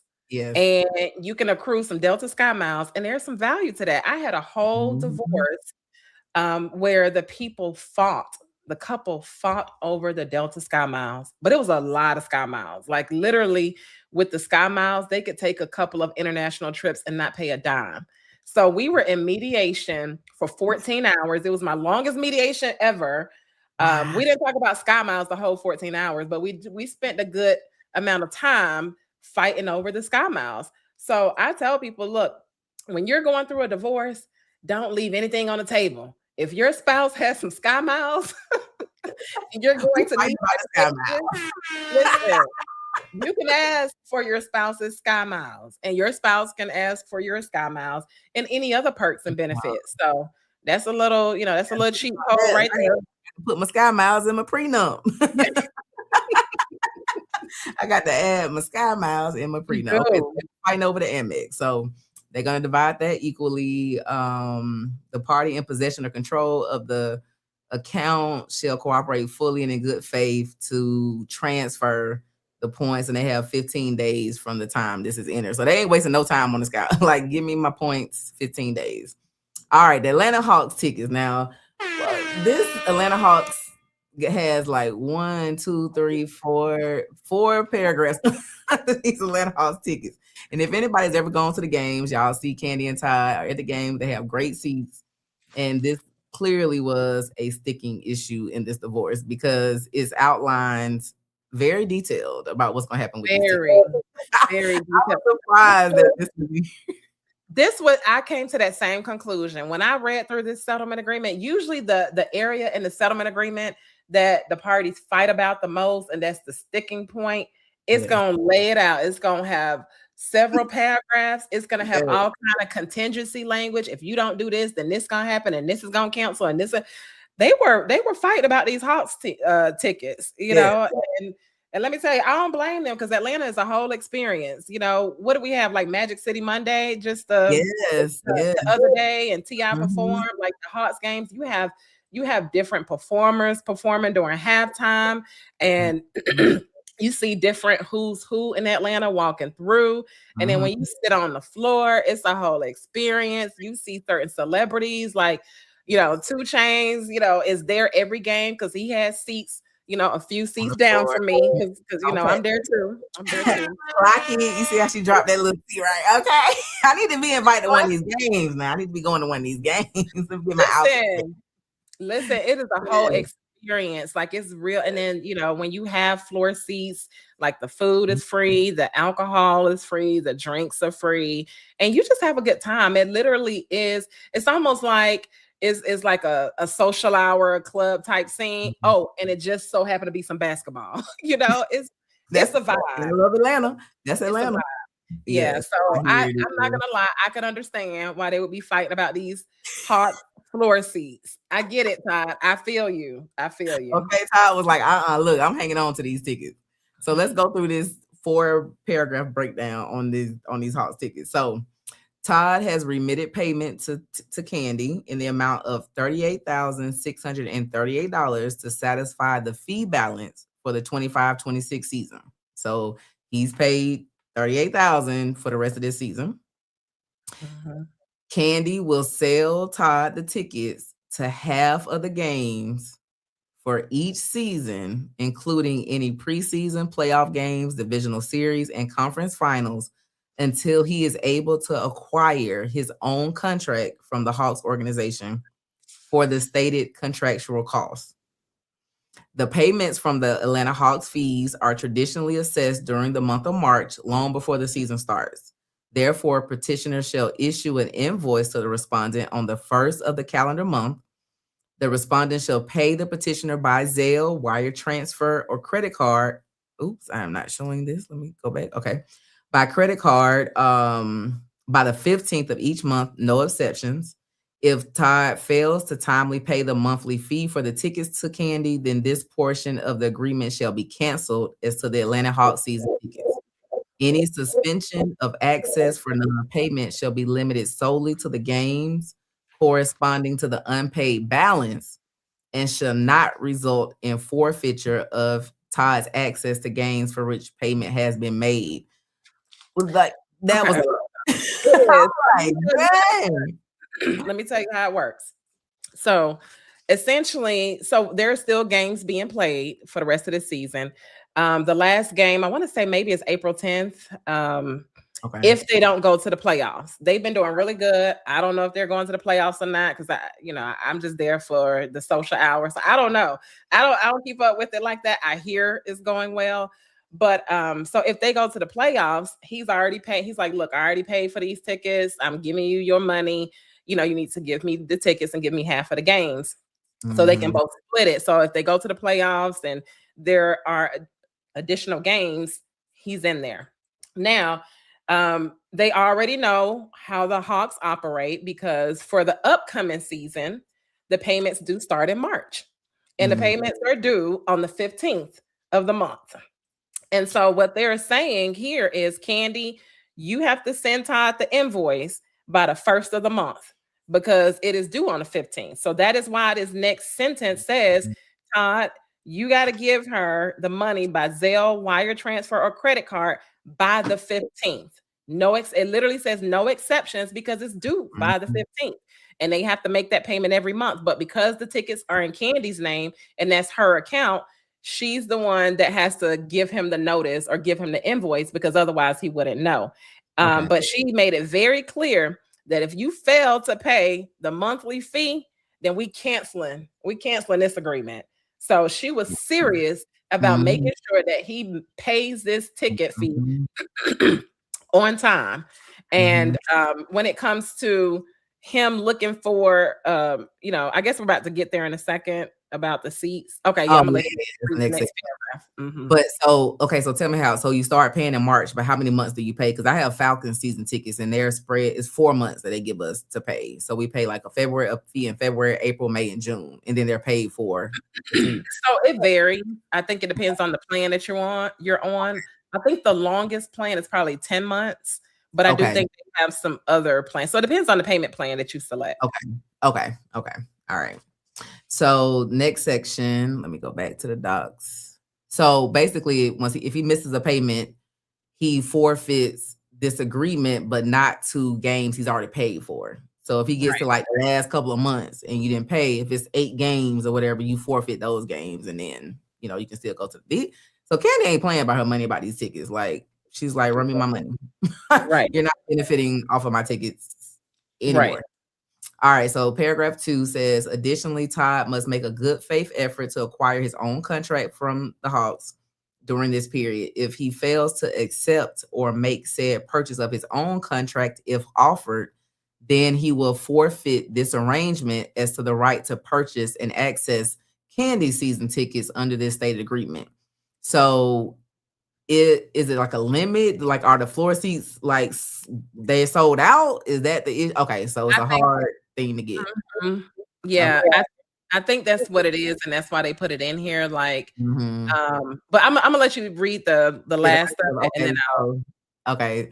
So the parties mutually agree that Todd is only obligated to accept offers from the Hawks that include an offer of floor seats with an unobstructed view in section floor 4, row A. Kandi does not contemplate that this arrangement will persist into perpetuity. So basically, it's very particular. Like Todd does not have to accept an arrangement. No. When something opens in section floor 4, row A. Okay, so who's sitting in this section? Like, is this like the baddest section? Like, what's so special about floor 4? Row A is literally the front row. Okay. So, we see on social media, like Bootsy is always in the front row. Like I said, 2 Chainz, he's always in the front row. It's a lot of who's who in the front row. I don't know everybody's name, but I know them when I see them. And then, it's just a good look. You look on TV and you see Kandi and Todd sitting in the front row. And then when we look at basketball games, they're constantly shouting out people in the front row. I've had some of my NFL clients sitting in the front row and they'll shout them out. Or if they have guests, rappers or celebrities, they'll shout them out. So there's a certain status that comes with sitting in the front row. And Kandi and Todd, they've been sitting in the front row for years. They are always at the Hawks games. So he's like, listen, just because we getting divorced doesn't mean you about to demote me to, what is it, the second level, the level 200 level. He said, no, nosebleed. I don't need people, looking at me like my status changed. So now I got to sit in section 300 because I divorced, from Kandi. Change like Todd Tucker, you wasn't on the floor before Kandi. Not with this settlement. It ain't changed. It did not change with this settlement. He said, listen, you got this contract, you're gonna keep your contract and you're gonna keep renewing it, and I'm just gonna give you the money because we already got the seats. Now, what this is telling me is there probably is the front seats are usually packed. Like I don't ever see an open seat. If I see an open seat, it's probably because the seat owner didn't show up or attend that game. But what this tells me is that he literally wants that section. And he said an unobstructed view. So don't be sitting me behind the cameraman and I can't see, or the people can't see me. I need them to see me on that front row with my feet on the wood. That's what he's saying. But he's saying he needs time to do it because there may not be contracts available. And what he's saying, and so the thing is, he wanted to make sure. And this is some good lawyering here. He was thinking of all the what ifs. He's like, but what if, Kandi says, where's some seats available in row BBB? Row BBB is the second row. And then CCC, she's like, there's seats back there. So you need to go ahead and get off my account and take the seat back there. So Todd's attorneys, thinking of all the possibilities, they're like, only this section, this row, and I need to be people need to see me. Right. And so because of that, but Kandi also came back and said with that last sentence, look, Todd, this ain't about to go on forever. So they're setting the expectations here. They're saying, or Kandi is saying, look, I understand you need some time to find you an empty seat in row AAA on the front with an unobstructed view, but I don't expect this to go on forever. Yeah. So when it comes to contracts and enforcing contracts and breaking contracts and throwing contracts out, they want to make sure that both parties have a meeting of the minds. So Kandi is making it very clear. My mindset is this is not going to go on forever. Todd is making it clear that my mindset is I'm going to be on that front row. So we'll see. So whoever at the Hawks, I'm gonna call in a favor. Whoever got one seat open, somebody invite Todd to theirs or what? Because Todd said he's not going to the concert club. He's not going to the suites. He want wood. Right. Look, I'm gonna tell Todd, listen, if it's a game I don't want to go to, Todd, you can have my seats. We can negotiate. Okay. We can negotiate. Yeah. Over here and start paying Onyema Farrey that $38,000. Okay. I can see. And they can see me. Ain't no obstructed view over here. We can negotiate. Okay. So just let me know. I love it. All right. So the last part of this Hawks ticket. So 2 more sections on the Hawks. For teams that Atlanta plays twice in a season, the party shall divide those games equally. They are treating these tickets like they some kids, right? Because it's very particular. So in odd number years, Todd shall have first selection and Kandi shall receive the remaining game. First selection must be exercised in writing within 7 days of the official release of the season schedule, or the right to first selection for that season is waived. Like, do you know how much attention is going to have to be paid to these Hawks tickets? Like, y'all, they got 2 kids, businesses to run, but it is so technical because Kandi don't want his ass in them seats. So it's like, I'm putting you got 7 days from the day the schedule comes out to choose which game you want. If you don't choose it on day 7, day 8, I get to say, I'm going to the game first. And then, this is nitpicky for something that doesn't seem that important, right? I mean, but it's important. Yeah, but it's it's nitpicky, but it's designed as lawyers, especially family law attorneys. We know what people fight about, and it's usually not the big issues. It's like it's usually the minute issues, or what we think as lawyers is minor issues. We think, oh, they'll be able to pick the games and work it out. But no, because the lawyers know that these Hawks tickets mean a lot to these parties, they're like, you know what, we're going to cover our bases because we're going to have a process by which y'all get to pick the games. So y'all don't even have anything to fight about. So, and I'm not mad at it. When you're a divorce attorney, you have a conversation during that initial consultation and throughout the case with your client about, look, what's important to you. Of course, everything's important, right? But what is your non-negotiable? What do you really want out of this? And then you strategize and you position your case in a way that you can have some leverage, i.e., Todd was leveraging probably those children. He was like, look, I want primary custody, if we can't work it out. That's what he kept saying throughout his filings. If we can't work it out and reach a settlement after negotiating for several months, I'm going for custody. Yeah. And then he said, if we can't work it out and reach a settlement after negotiating for several months, I'm going to ask the judge for the prenup to be thrown out. So he was leveraging a lot of other things so he could sit front row at that Hawks game. He was like, I'm with the kids and the Hawks. It's the kids and the Hawks game. Like, you want the kids or the Hawks? So they have so many details in here. So, okay, 7 days after the release of the schedule, he has to pick his first game in an odd number of years. So next year, this will kind of go into effect. The parties shall alternate selections in a draft style format, going back and forth until all eligible games for that season have been allocated. Can you imagine every year for like the next 10 years having a draft party with your ex-husband over the season tickets for the Hawks? That's wild to me.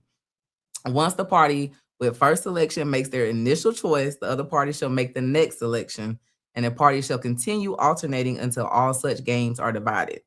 For any team that Atlanta plays only once during the regular season, the party shall alternate exclusive access to that game by season. Kandi shall have the right to choose which single occurrence game she wants in odd number years, and Todd shall have the right to choose that in even number years. The party shall then alternate selections in the same back and forth manner until all single occurrent games for that season have been allocated. What fun. Section 4 of the Hawks section says we both gonna see LeBron. That's what they said. Right. You're not just gonna see LeBron. I'm gonna see him. If he ain't coming twice, we're gonna pick this thing out. Like, this is a lot of effort. Like, this is harder than co-parenting over these Hawks. Right. In the event that the petitioner is unable or elects not to renew the tickets or otherwise defaults in maintaining her contract with the Hawks, Todd shall have first right of refusal to renew the same contract in his name solely. The parties acknowledge that the Hawks has issued correspondence outlining the renewal order and succession of rights, which is attached as Exhibit A. It's the parties' understanding that based on said correspondence, the Hawks will honor this term of the agreement as to the first right of refusal option afforded to Todd. Because that's normally not the case, right? Once you default on your tickets, they go back into the thing. Anybody can buy them. But the Hawks have said they will honor the divorce decree to allow Todd to have first right of refusal. The parties mutually consent to conduct themselves in accordance with the stated terms and conditions of the Hawks organization and to avoid engaging in any conduct that would violate said terms and conditions in accordance with the season ticket holder agreement. Each party shall execute any documents reasonably required to effectuate the intent of this provision. Wow. So we see where the sticking points were, because that was a 4 bullet point section over the Hawks tickets. Yes, and they said we gonna get the Hawks people involved. They contacted their agent. Their agent sent some correspondence. They got the agent in on the negotiations. Yeah. These Hawks tickets it's a problem. Like, we coming to the game. So just know when y'all go to the Hawks games and you see Kandi or Todd, then you know who chose this game and who didn't get this game. Like, we all know y'all sat down and worked this all out. So that's cute. All right, so the next section, I guess the Falcons tickets really wasn't an argument. Kandi shall retain her Falcons season tickets free and clear of any claim by Todd. And look, the Falcons begging people to buy tickets, so anybody can get tickets to the Falcons. So that's going to be an easy replacement. Except as otherwise specifically provided herein, petitioners Kandi and Todd shall each retain as his or her sole and exclusive property, all personal property currently in his possession. So we already saw this one time, but this is just a reiteration of that. And it includes clothing, jewelry, handbags, accessories, electronics, personal effects, furniture, artwork, furnishings, home decor, and other items of a personal nature. So they have been in a separated state since like July. So whatever you got over there is yours now, Todd, Kandi, whatever, you got at your house, that's y'all's. Like, just keep your stuff. As it comes to other property, each party shall have rights to and ownership of all bank accounts. And this is just doubly stated, right? We already saw this kind of same language earlier, but they'll be able to keep stocks, bonds. It's just restating that credit card points. So outside of Amex, everybody keeps their points that are in their own name and frequent flyer miles and all of that. Right. So next we get to the debts and liabilities, because we stated you don't just break up and divide all the good stuff in a divorce, right? Somebody got to split the debts as well. Exactly. So the debts and liabilities, it looks like they have a SBA loan. This probably back in the day, what was that, during COVID, when a lot of businesses were given SBA loans, the EIDL loan, PPP loans were going on. Yeah, probably. Or they just, remember they're business owners. So the small business the Small Business Administration gives money to small businesses. So it may not even been from COVID. It may just be, loans that they accrued to run their different and various businesses. And this again tells me, because we saw earlier where he's getting credit for, OLG2 termination lease. This tells me OLG was one of their joint ventures. Because he's sharing in that debt of the lease. And then we have this SBA loan. More than likely it's associated with the joint venture dealing with OLG or any of their other businesses. Because I think even with the litigation, that litigation involves both of them when it comes to OLG. So I wouldn't be surprised if this SBA loan was a loan that they took out with the federal government to run the business, because this debt is the only debt that they are talking about splitting. So this is the only debt they're talking about splitting. When it comes to debts outside of maybe a mortgage that may be in both their names, because remember it said, with the mortgages, you got to take each other off the name. So they could have some mortgages in each other's names or jointly titled. But when it comes to the debts, this tells me that because this SBA loan was taken out together to operate all these businesses, we are going to split this debt. Yeah. But no other debt is listed as far as splitting. So because it said that whatever's in Kandi's name is hers, whatever's in Todd's name is his, and we're responsible for the associated expense, I'm pretty sure that this is the only joint debt outside of any potential mortgages. Yeah. And so any other debts, Kandi be responsible for the stuff that's in her name, or the things, debts that are related to the items that she kept, and the same for Todd. But what I did notice about this debt is not debited from that 500 and something thousand, right? Because before she was ordered to pay him 500, I think 15,000 or something, and the judge took away the 91 that he owed for breaking the OLG lease. But this one doesn't say that. So this SBA loan says each party shall be solely responsible for one small business loan. Kandi shall be responsible for the SBA loan with the current balance of $148,647.26, and Todd shall be responsible for a second SBA loan with the current balance of $148,662.67.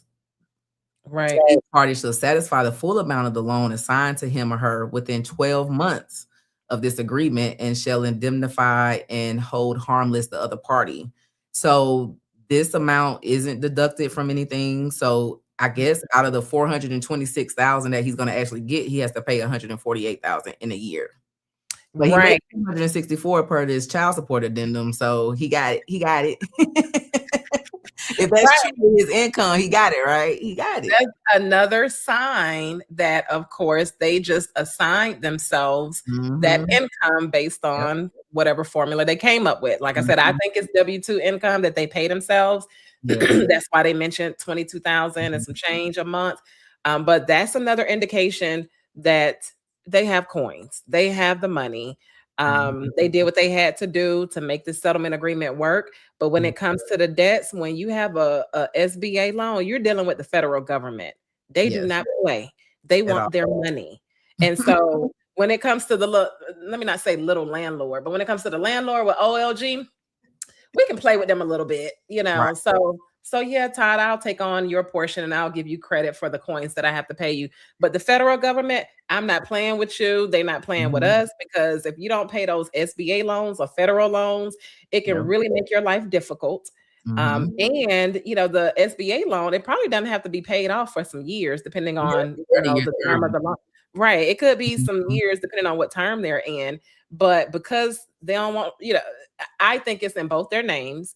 That's why she said, you know what, you take this one, I take that one, and we both need to pay it off within 12 months, because if they come after you, Todd, you need to hold me harmless. That's what that legal language means there. When it says indemnify me and hold me harmless, that means, Todd, if you don't pay your $148,662.67 to the SBA, and they come after me and they seize my assets or they sue me or whatever the case is, you have to indemnify me, meaning reimburse me for that debt being assessed against me, or you have to hold me harmless, meaning you got to protect me. You need to tell the federal government, even though they don't care about your divorce settlement, you got to tell the federal government, yo, leave Kandi alone, back off of her. I got it. This is my debt. I'm supposed to pay y'all. I'm going to work this out.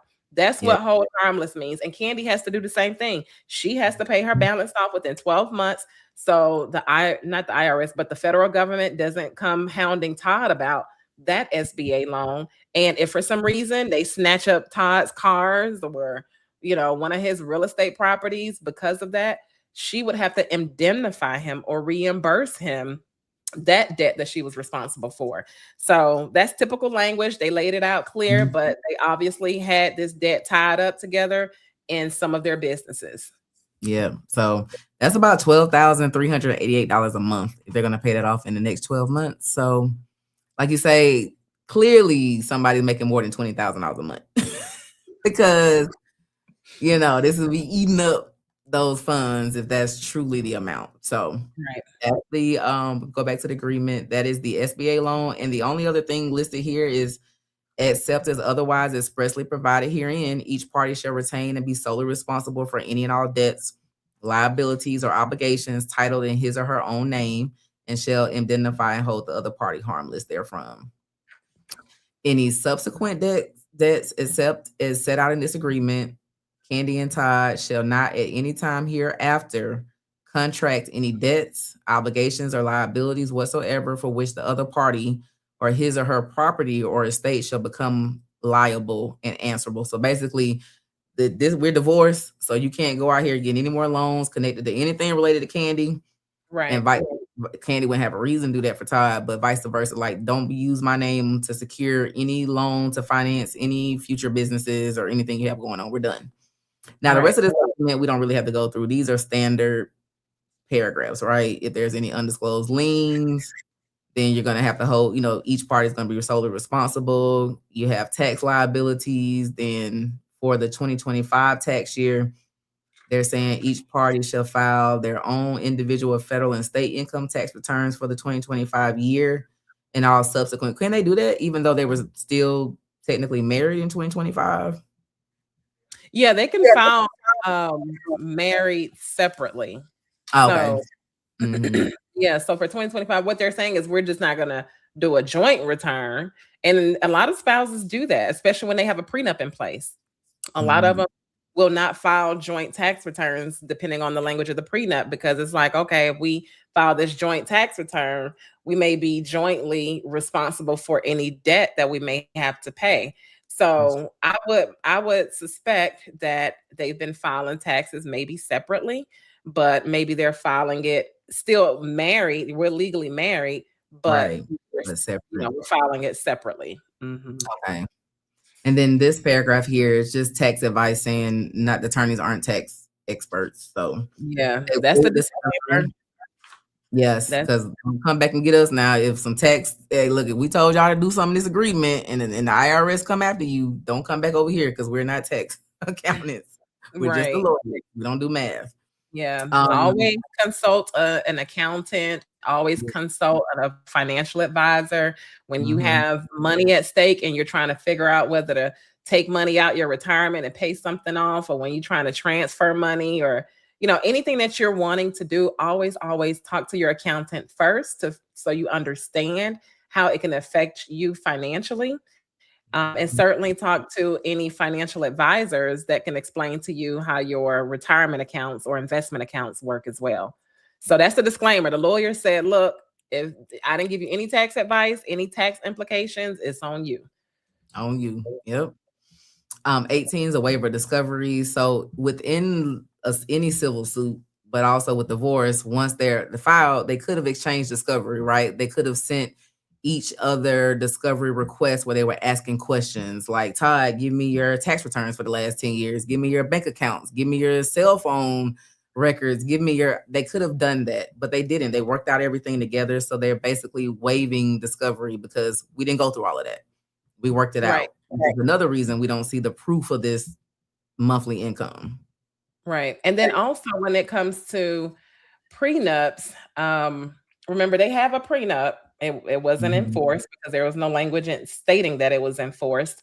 They have a prenup, and usually what you want to do with prenups to make sure that it doesn't get thrown out and that the prenup is actually upheld is you have to make sure that you disclose all of your assets, you disclose your debts, you disclose your income. So that way Kandi knows what Todd has, Todd knows what Kandi has. So I'm going to assume that they both had competent lawyers at the time that were very experienced and that made sure the prenup disclosed all of their assets. And what we usually do is we just have a financial disclosure that lists all of their assets. And the reason I mention that is because they probably had an idea of what each other has or had, because I know it was 14 years ago, but they had an idea of, some of the things each other had. And then fast forward, because they worked so closely together and did joint ventures together, probably purchased real estate together, got SBA loans together where they had to disclose their assets and finances. They were probably like, you know what, we're not going to pay these lawyers a bunch of money hourly for us to, go through each other's taxes and pay stubs and other financials. We're just going to say, I waive it. I waive the discovery. And it's so important as lawyers that we put that in writing, because sometimes when people reach a settlement, the client may come back and say to you, I didn't know he had this Bank of America account with all this money in it because we didn't do discovery, lawyer. You didn't tell me that I could do discovery. So this waiver of discovery is a disclaimer, and it's a protection for the lawyers. And it's also putting the parties on notice that, look, you have a right to subpoena Kandi's bank accounts. You have a right to subpoena, any evidence that you want her to turn over to help you get primary custody. Kandi, you have a right to subpoena Todd's bank accounts, to subpoena his Delta Sky Miles and see where he's been traveling to and to see what's going on with his finances. You have a right to that. But because we're entering into this settlement agreement, we're going to waive our right to it. I'm not going to ask for it. I'm just going to go ahead and reach this settlement. So waiving that discovery is really a big deal. And I think this was one of the provisions they had in the prenup that did not get enforced. But it definitely saved them money on attorney's fees. Certainly. Yes. And shout out to lead attorney in the damn chat. Somebody put lead in the chat. Shout out Lee in the building. Yes. Anybody doesn't know anything about the lead attorney, he's an amazing YouTuber.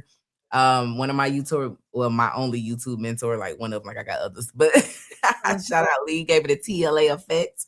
October 2024. Here we are. So shout out to Lee. So shout out to the lead. Yeah, we were talking about this divorce last night too when we went over the docs. I'm like, oh, really?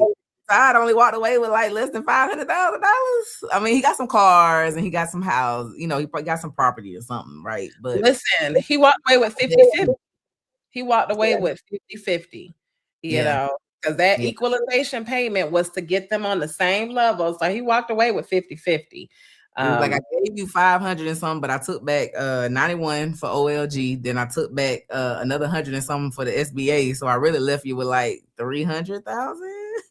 Like, I guess enough to go get a 4-bedroom in Sandy Springs, right? He can be straight somewhere. Something he can take care of. Properties, though. You know, he walked away with some properties. Yeah, he did. He did. The rest of the documents, like I said, y'all, they're just form language, basically legal advice. You have the right to get your own counsel. They had attorneys, free and voluntary. Nobody's forcing them to enter this divorce. This is a release if they need access to any, each party hereby waives and releases all marital rights and claims, alimony, division of property.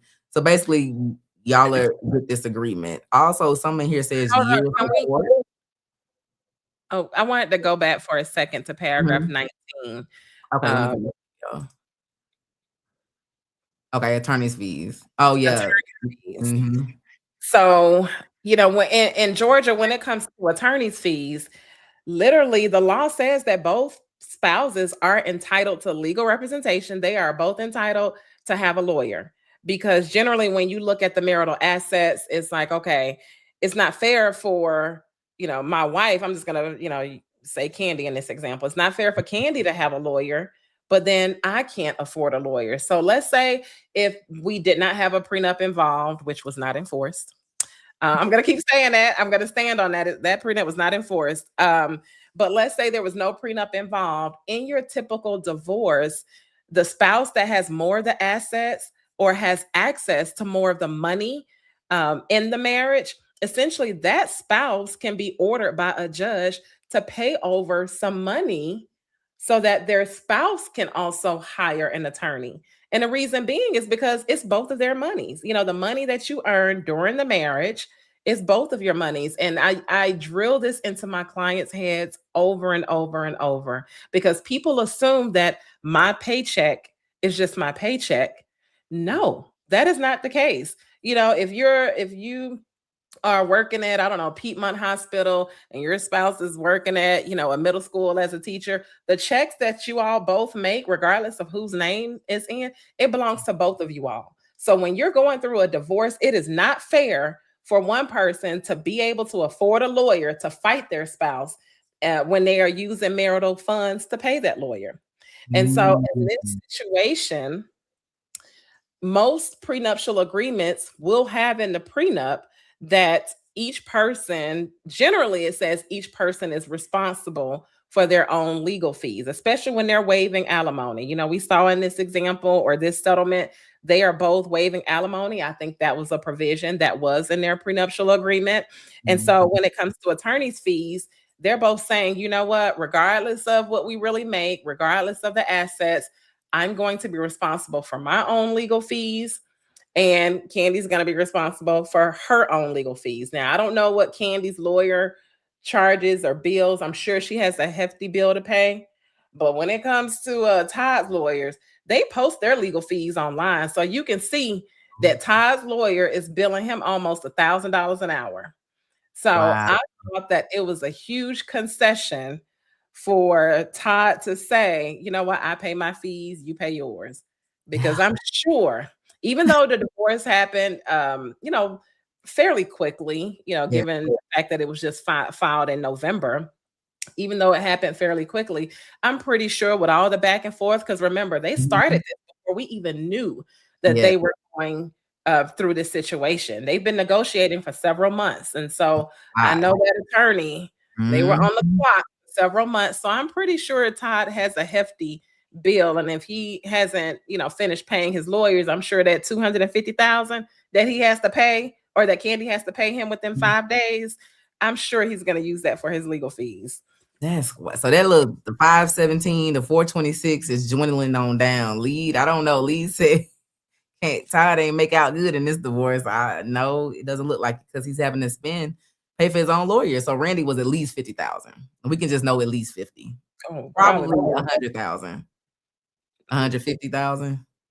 Listen, I was like, if it was me, it'd be 250. So, as y'all already know, I'm handling Simon's divorce, and the other side is Randy Kessler and Asha Hayward James. So it's the same legal team that's in this case, and I know what those fees look like, and it's more than 50,000. I can tell you that he's definitely paying more than 50.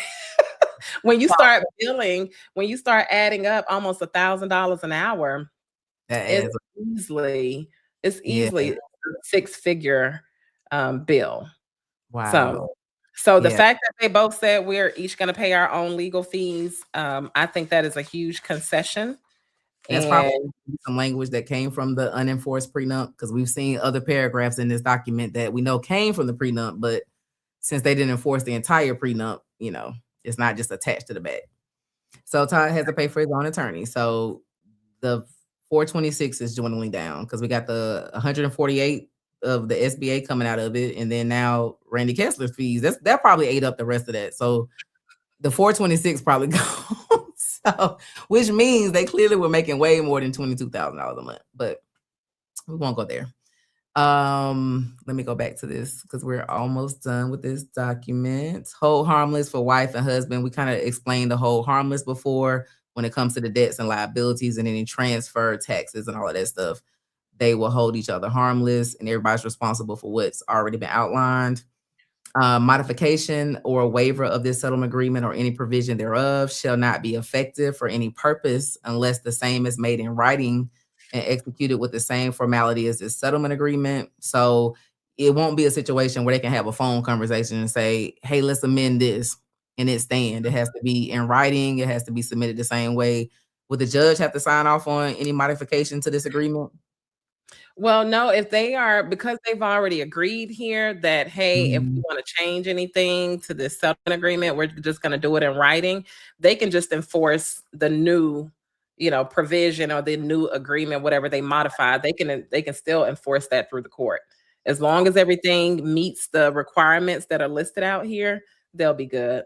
So yeah, if they change their minds about those Hawks tickets and they want to do a different arrangement, and he's like, look, I'll take the second row. I don't need the first row.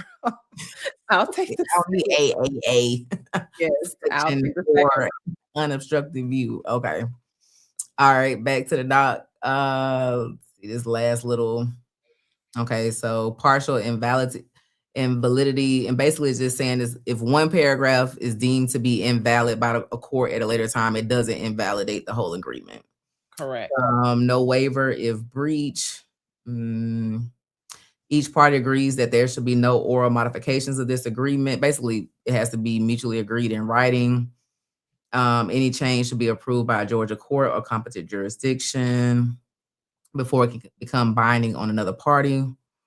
No waiver of any breach hereof or default hereunder shall be deemed a waiver of any subsequent breach of the agreement. Georgia law shall apply. This settlement agreement with the incorporation of the terms of the parenting plan and the child support addendum shall constitute the entire agreement between the parties. This is full settlement. So this isn't, what do you call it? When you don't get divorced, but separation. So this isn't a separation agreement. This is a full divorce. This is full settlement. Everything is final. The parties acknowledge that they are entering into this agreement freely and voluntarily. They have a full understanding of the agreement. They made sure to underline before. Like when they said understanding the agreement, they made sure these lawyers were like, look, you're entering into this agreement freely and voluntarily. Nobody is twisting your hands. Nobody is forcing you. And you've read each page and carefully before you signed it. So this is just some language in here to make it super clear that everybody understood what they were agreeing to, and everybody agrees that this is the full term of the agreement and it is final. And if you have an issue, the governing jurisdiction is Georgia. It's not New York or Jersey. Even if they all move from the state of Georgia, this indicates that we're still going to use Georgia law when enforcing this agreement. And then earlier, what it was talking about breaching the agreement, basically, and it says no waiver if breach. Basically, it's saying that, look, if Todd pays late, let's say if Todd pays, he pays on the 16th and not the 15th for the Hawks tickets, the monthly payment he has to give Kandi to keep those seats. If he pays late and Kandi doesn't say anything about it, okay, fine. But the next month, if he pays late again, she's saying, I'm not waiving the right to enforce the fact that you've breached this agreement. Now I want to say something. So Todd can't come back and say, well, I breached it in March and April and May and you didn't say anything. Now it's July and now you want to enforce it. No, you waived that right to enforce my breach. So that paragraph says, no, if I waive your first violation or your breach, that doesn't mean I waive the right for me to enforce any subsequent breaches. So just that. Okay. Thanks for pointing that out. And I think the last one, independent survival. You want to explain what that means? Yeah, that technically doesn't apply here anymore. But basically, let's say if there was, let's say if they reached this agreement, but the divorce wasn't finalized yet, and there was no court order yet. Basically, it's saying that this agreement is a contract that can survive on its own, even if it's not incorporated into a court order. Because people enter into contracts all the time, right? We have lease agreements all the time. We have loan agreements. So this basically says that we agree that this, settlement agreement will be incorporated into the divorce decree. But whether or not it's made part of a divorce decree, it's still enforceable on its own. It can survive independently of being part of a divorce decree. So that's all that means. But we all know it's part of the divorce decree because that one-page divorce decree says that it's incorporating what? The settlement, the parenting plan, and the child support. What it does not mention is the prenup. No, that is true. All right, 33 is the merger. The parties hereby agree that this agreement should be submitted to the court in above style action as the final agreement. Whether or not this agreement is made part of any such final decree, that the terms and provisions hereof are and shall be a binding contract. You just spoke about that being a contract. And I see that here when it says on this binding agreement, the reconciliation part, in case of reconciliation, the provisions of this agreement shall not be affected unless a new agreement is entered into in writing revoking this agreement. So if in 2 weeks they decide to get back together, they're still bound by this agreement. Todd still got to pay for the Hawks tickets monthly or loses. They still got to do the draft picks. They still do all of the stuff with the kids. All of that still applies, even if in 2 months summertime comes and they decide to spin the block. Right. Right. They say unless we put it in writing that it's going to be a new agreement, this still applies. Yeah. That doesn't matter. So if y'all see them loved up and hugged up, just know that until you see something else filed in court, because it's not sealed, that this agreement should still stand. And that happens, that happens more often than people think. I've divorced people twice before because, they divorce and then they realize, you know what, there's nothing really out there, or what's out there is not for me, and they want to go back to what was more comfortable and what they know, or they may realize their faults and then they go back and they reconcile and they get married again. It happens more often. Yeah, it happens more often than not. So they're covering all their bases in this 17-page settlement agreement. They cover all their bases. Very detailed. Yes. Very detailed, and it makes sense that it would be because they have been going back and forth since July of last year. So they wanted to cover all their bases. Like I said, I'm sure certain terms of the prenuptial agreement made it to this settlement agreement. Right. And then there were probably some other terms that either were vague or weren't mentioned, or maybe they renegotiated and it made it into this final agreement. Yes. True, because like we said at the beginning, that whole what's mine is mine, what's yours is yours. We know that language came from the prenup. Right. All right, 34, perform all acts. You got to do everything under this contract. So, like we said, there were some quick claim deeds that are going to need to be done, some transfer. They can't sign this and say, I'm not going to cooperate. You got to do everything to perform under this contract. It's binding upon the heirs, successors of the parties. We talked about the reconciliation, and it's effective and binding on the date last written below. So the date last written below was March 24th is the day that the judge and that's weird that they don't have any dates to their signature or anything. It's so weird. They don't, but you can tell that they signed this via DocuSign or Adobe Sign or some sort of electronic signature. So I'm sure they have the credentials page that talks about, the date that they each signed it. So they didn't file that with the court with this agreement, but I'm sure they're probably operating off of that date, the date that appears on the credentials page. So Todd probably already has his $250,000. Yes, he sure does. And now y'all, we've been on for 3 hours and 9 minutes, so we are not going to review each word on all the rest of these documents. It's 16 in the chat right now, so hit the like button.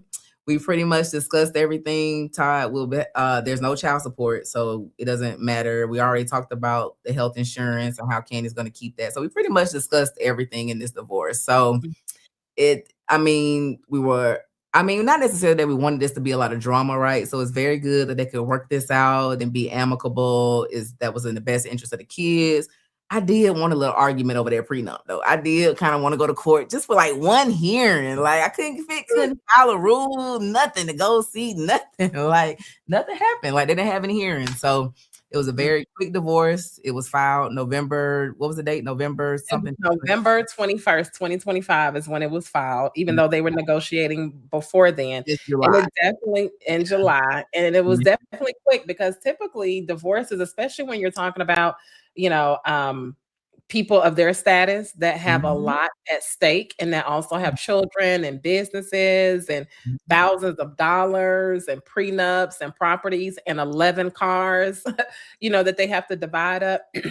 Usually it takes at minimum a year to even cycle through the court system. And I think in one of the documents they mentioned, and you mentioned it earlier, they've been in several mediations. So they have been negotiating in several mediations, going back and forth between the lawyers, but kudos to them for working it out, because at the end of the day, it looks like just from what I see on social media and what I see as far as their interactions and so forth, it seems like that they truly do desire to maintain respect for each other in the public, and in the limelight.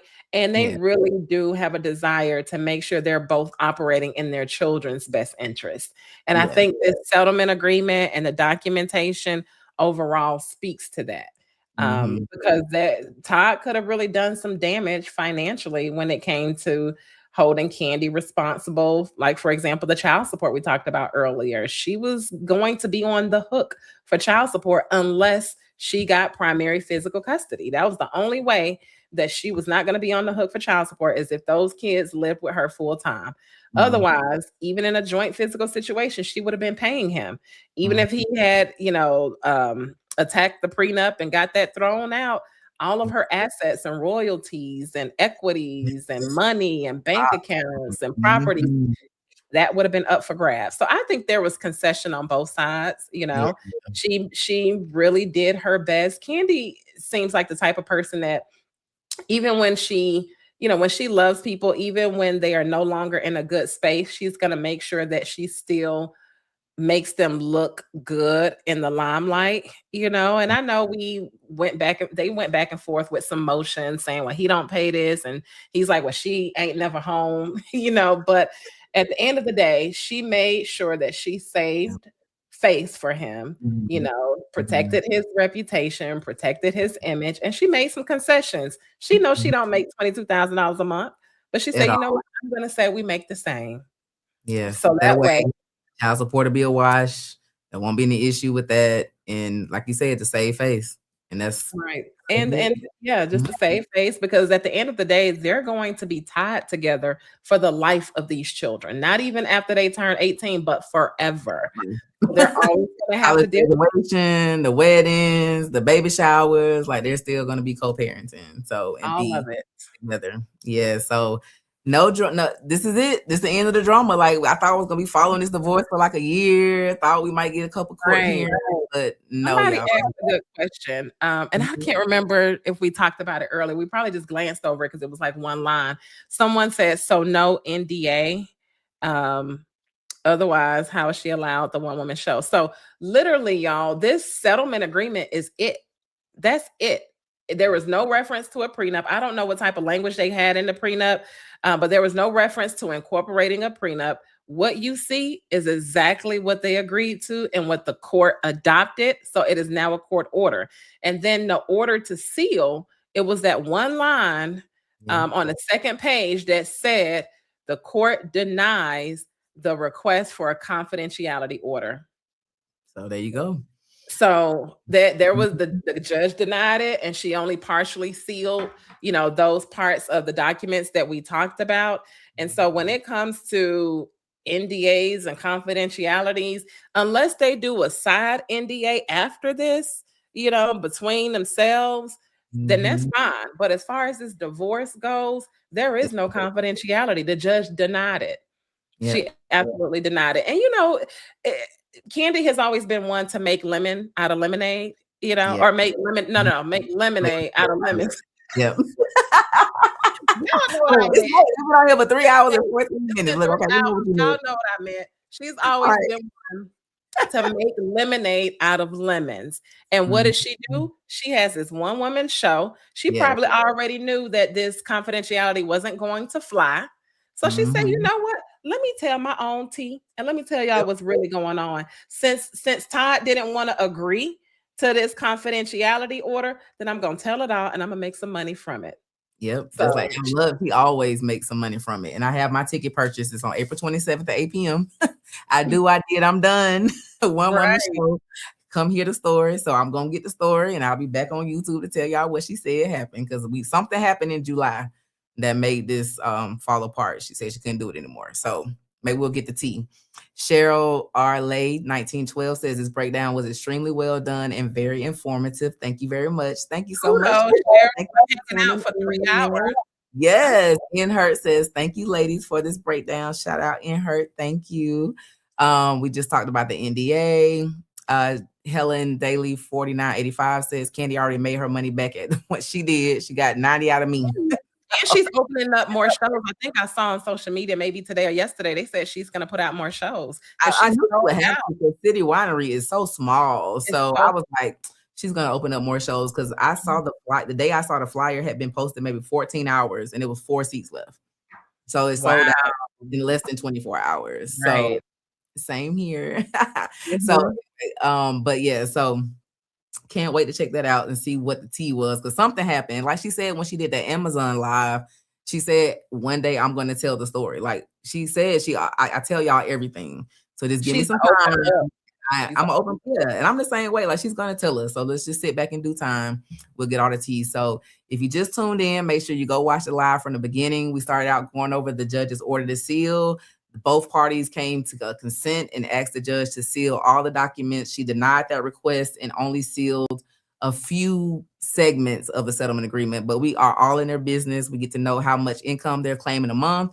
We learned that they are sharing joint custody of the kids legally and physically. Both parties get to keep what's in their names, so they get to keep their own stocks, their own bonds. The only debt that was discussed is an SBA loan. That is 2 SBA loans. They both get one apiece. Todd gets a payout of like $515,000, but subtracted from that is the $91,000 that he has to pay to terminate the lease for OLG. So he's going to walk home with $426,000. But out of that, he's got to pay not only for the Hawks tickets, $33,000. He has to pay for his own attorney, which was Randy Kessler, which probably cost him about, I don't know, some 6-figure number. And then he has to pay the $148,000 SBA loan. So it looks like he's walking away with zero. So I mean, and he got some assets. He got a couple cars. He got some houses. He got some properties. Don't do Todd like that. I'm not doing Todd like that. His own money. Todd makes his own money, right? We didn't. Discovery was waived, so we don't see anybody's income. He makes his own money, so he did get to retain some business assets, so he can make money from those. So, you know, the parties fairly divided everything in Georgia. It's not 50-50. It's an equitable division. So that was done, but everything was done quietly in the kids' best interest. So it's a wrap, guys. Yeah. It's a wrap. Shout out to celebrity divorce attorney Farrey. If you need a divorce in Georgia, hit her up. Her information is in the channel description. Onyema Farrey is an attorney out here in Cobb County. So tell them how they can find you. What's the number to the office so y'all can call? Yes, so I'm in Atlanta. My office is in Atlanta. It's the Cobb side of Atlanta, but I'm in Atlanta. So I take cases in all the Atlanta metro areas. You can find me on all the platforms. My handle is at Attorney Farrey. So it's right there on your screen. I'm on Instagram. Follow me on Instagram. That's usually my main platform that I like. But I'm also on TikTok as well. I'm still learning TikTok and getting used to it, but I'm on TikTok. I'm also on Facebook. Our firm page is on Facebook. We are also, where are we? What's the other? Let's see, TikTok, Instagram. Oh, YouTube. YouTube, yes. I'm on YouTube. Yeah, I'm on YouTube. My YouTube is a little dry. You know, it's not popping like the Fit Lawyer ATL's YouTube. So go over there, you know, hit the subscribe, you know, give me some love on YouTube so I can, you know, grow that channel as well. And then, of course, our website. But if you Google my name, I'm going to pop up. You'll see me. So follow me on all the platforms. Yes. Yeah. 16-year divorce attorney here in Atlanta, Georgia. I have gone up against her, worked with her. She is amazing. I haven't done family law in over, I don't know, like 12 years or so, but she beat me in one of my last cases. So she's very good. But we went to Georgia together with sorority sisters. We pledged Delta together. So I've known her for a long time, great attorney, and we love breaking down these family law cases. So thank you so much for tuning in. We hope that you learned some great information. You get to hear it's not about 2 million. I don't know where all the numbers were last week. You can see the final documents were just signed yesterday by Judge Ben here in Fulton County. So you're getting this fresh breakdown. So thank you so much for tuning in. We have been on now for 3 hours and 20 minutes. Make sure you hit the like button, hit the subscribe button, and share. And we are not your attorneys, although we are attorneys. So this has not been legal advice, but legal information. Thank you again so much for tuning in, and I'll see you in court.